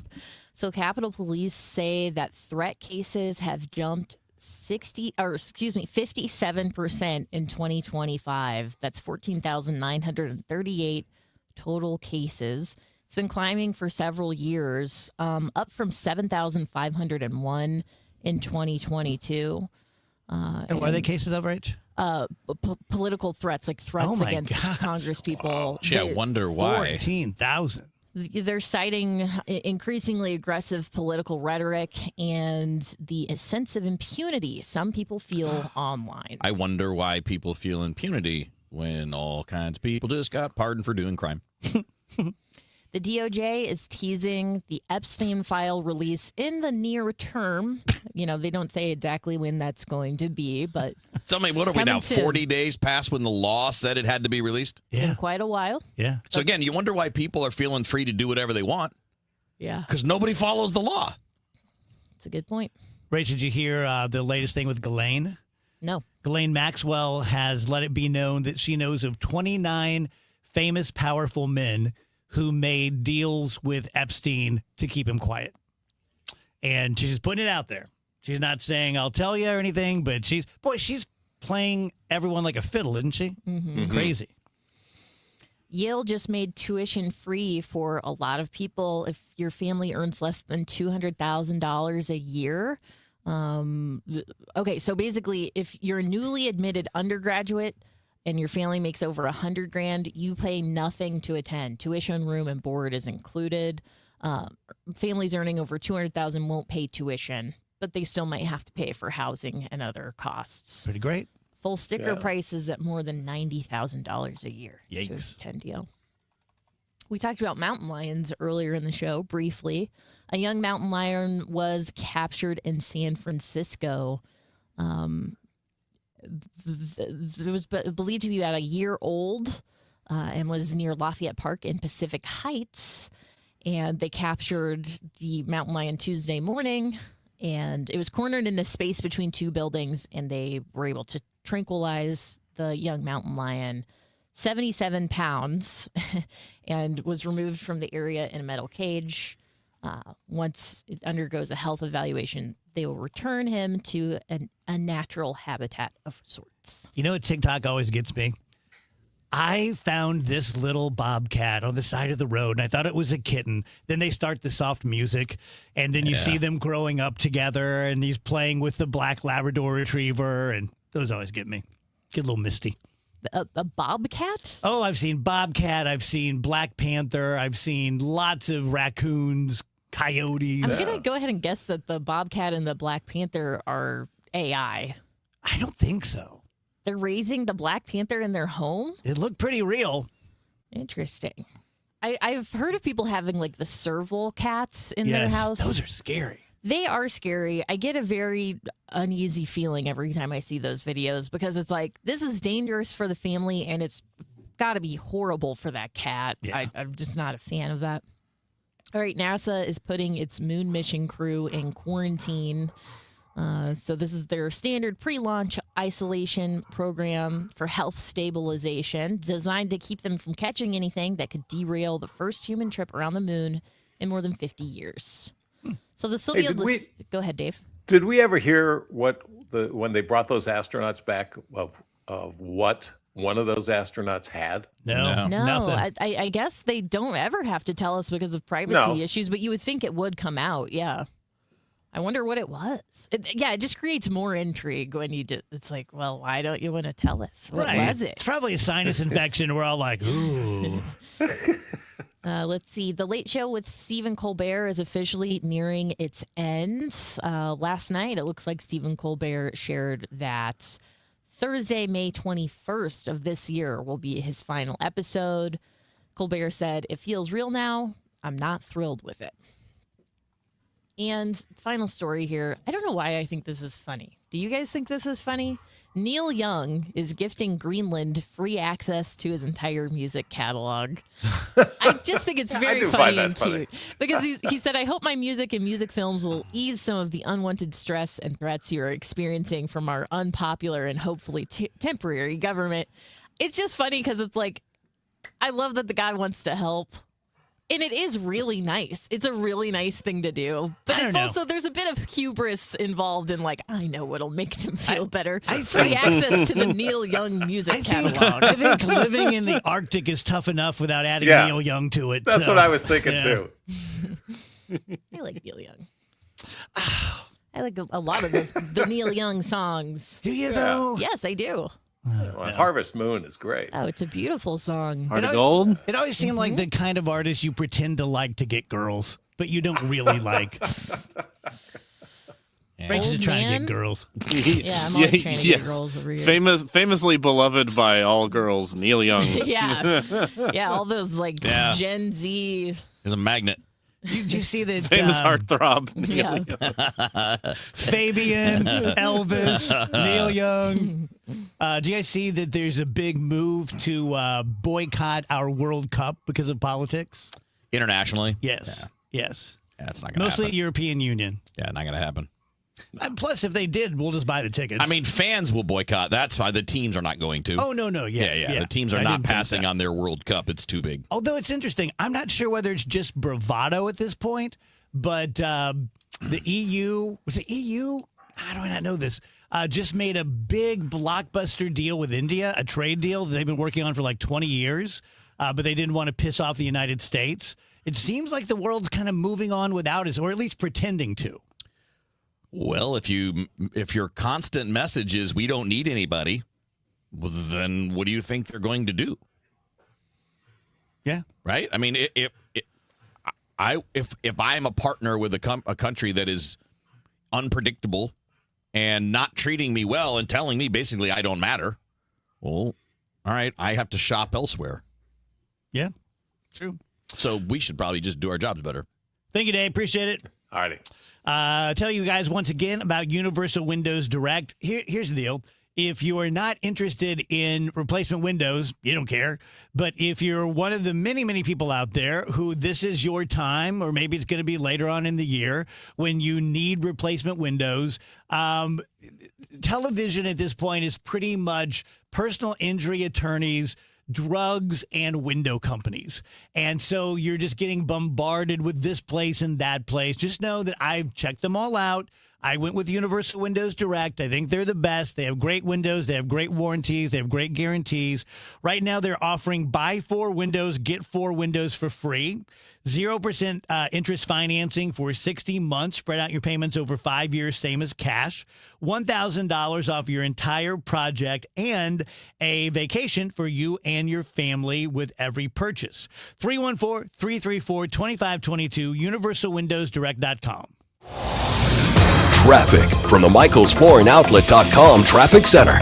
Well, they're still working this crash on southbound 270 at the southbound 55 exit. It's blocking the right-hand exit lane on southbound 270. And so traffic on South 270 is slow, Olive down to 64. It's kind of busy approaching 44, and it's sort of stop and go until you get to gravel, and then it's pretty solid from there down to that crash just before 55. Didn't sound too serious, so hopefully they won't be out there too much longer. Southbound 55 itself, Gasconade Bates, usual delays. Westbound 64 on the brakes, Kings Highway to Clayton Skinker, slow through McCausland, a little slow at Ballas and right through Lake St. Louis Boulevard. There's still a minor crash on the ramp to 70. Still a little backup on that ramp, but the lead up to it looks okay. Southbound 170 just busy at the Parkway. Westbound Highway 70 looks good all the way out to Wentzville, really just past 61, the only slowdown we've got on that run so far. I'm Roger Brand in the MichaelsFlooringOutlet.com Traffic Center. Big game, big screen, big energy at Ballpark Village, Sunday, February 8th. Enjoy the big game like you're in the end zone, featuring in-arena touchdown celebrations, band cams, contest VIP packages, and more, hosted by RDJ and DJ Dex. Save up to $10 on tickets with code KMOX. Tickets and event details at stlballparkvillage.com/events. For more information, KMOX.com/events. Another app for inventory, one for CRM. Oh, don't forget accounting. Wait, which login was that? Or you could use Odoo, one fully integrated system that does it all without the hassle. Ditch the app overload. Get everything your business needs on one platform.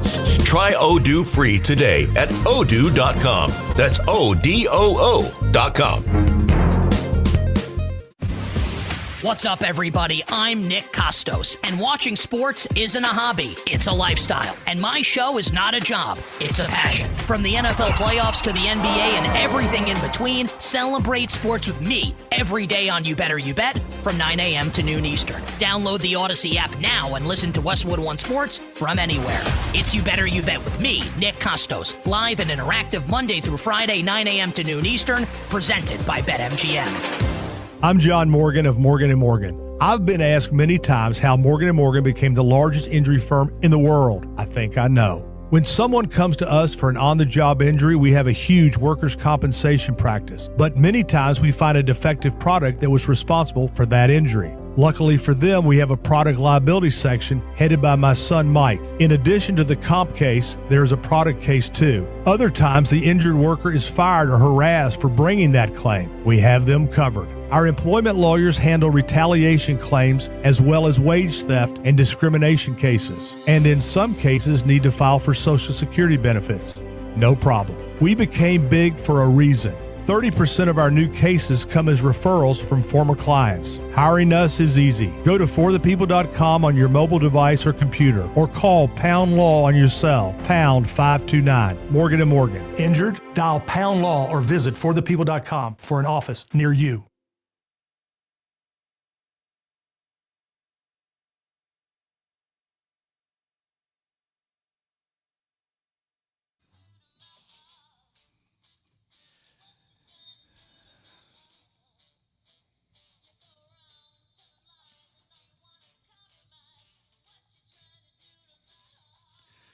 .350 DG, Ask KMOX.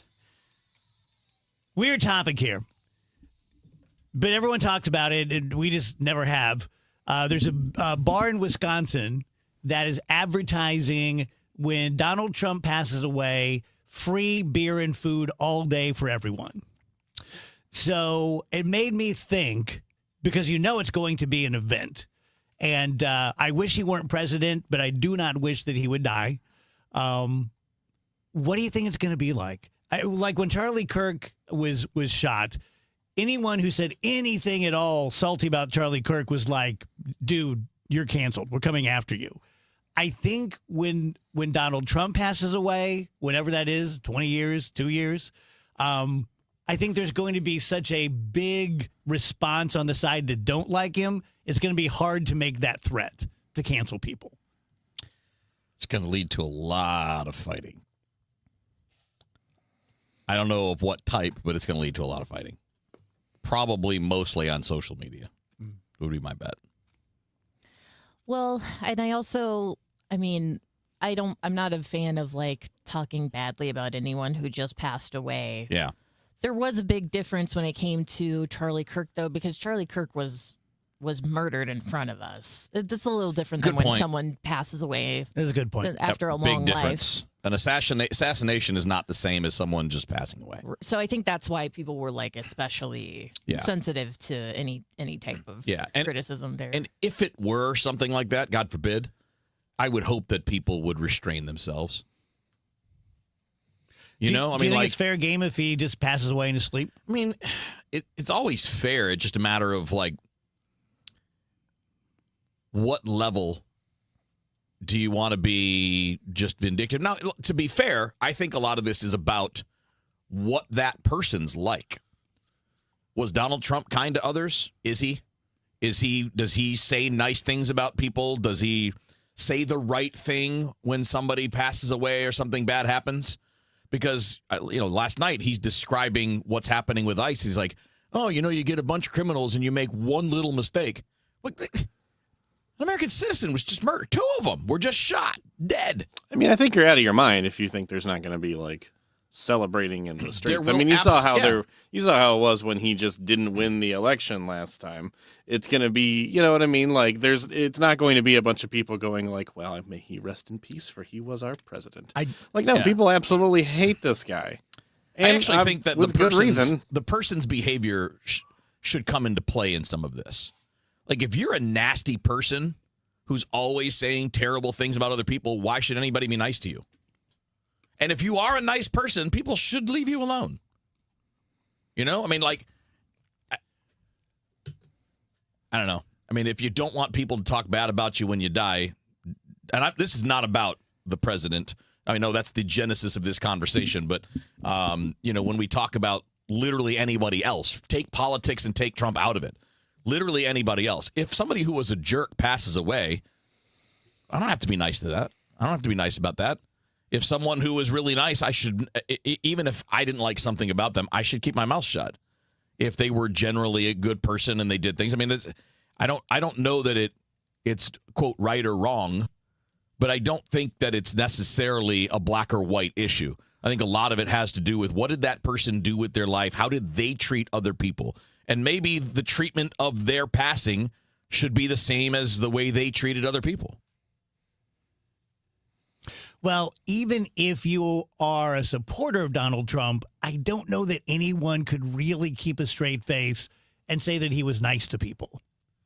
I mean, lots of examples of people who have died, like Rob Reiner, who's been very mean to. Yeah, well, that's my point. Like when people that don't like him pass away or have something terrible happen, he doesn't show decency. He's just mean. And again, he's not alone. He's not the only person that does this.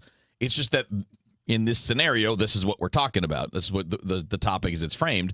And I do think that the way that you treated people is going to and probably should reflect on how people react when you pass away. Yeah. I'll tell you guys about my friend Mark Cantor, attorney at law. I was just talking about with my window company that television is all windows, drugs, and plaintiff's attorneys. And, lawyers have been advertising now for a few decades, and it started out very, very classy, and it's become very, very disgusting, at least to me as a lawyer. And Mark Cantor doesn't do that. I appreciate that about Mark Cantor. If he was one of these guys using a bunch of AI slop or just marketing people, not real lawyers, just people who are really good at marketing nationally, that's not who you want. Trust me, I've been there. I've seen it. I've been a defense attorney. I've been a plaintiff's attorney. I know how defense attorneys react to seeing the name on the signature line of a new lawsuit or a demand letter. And it doesn't matter if you're a billionaire. It doesn't matter if you have the biggest law firm in the world. If you're a joke, you're a joke. Mark Cantor is not a joke. He is serious. He is a true trial attorney, battle tested. You can look up his verdicts and his recoveries. Very successful, very, very good, very tenacious, full of integrity. If he takes your case, it's because he thinks there's something there. If you or someone you care about gets injured or has been in the recent past, call him at 314-628-9999 or go to CantorInjuryLaw.com. The choice of a lawyer is an important decision and should not be based solely upon advertisements. How many of you think taxes will go up in the future? And if they do, who will get hit the hardest? Maybe it's you, headed for retirement. You've been saving in that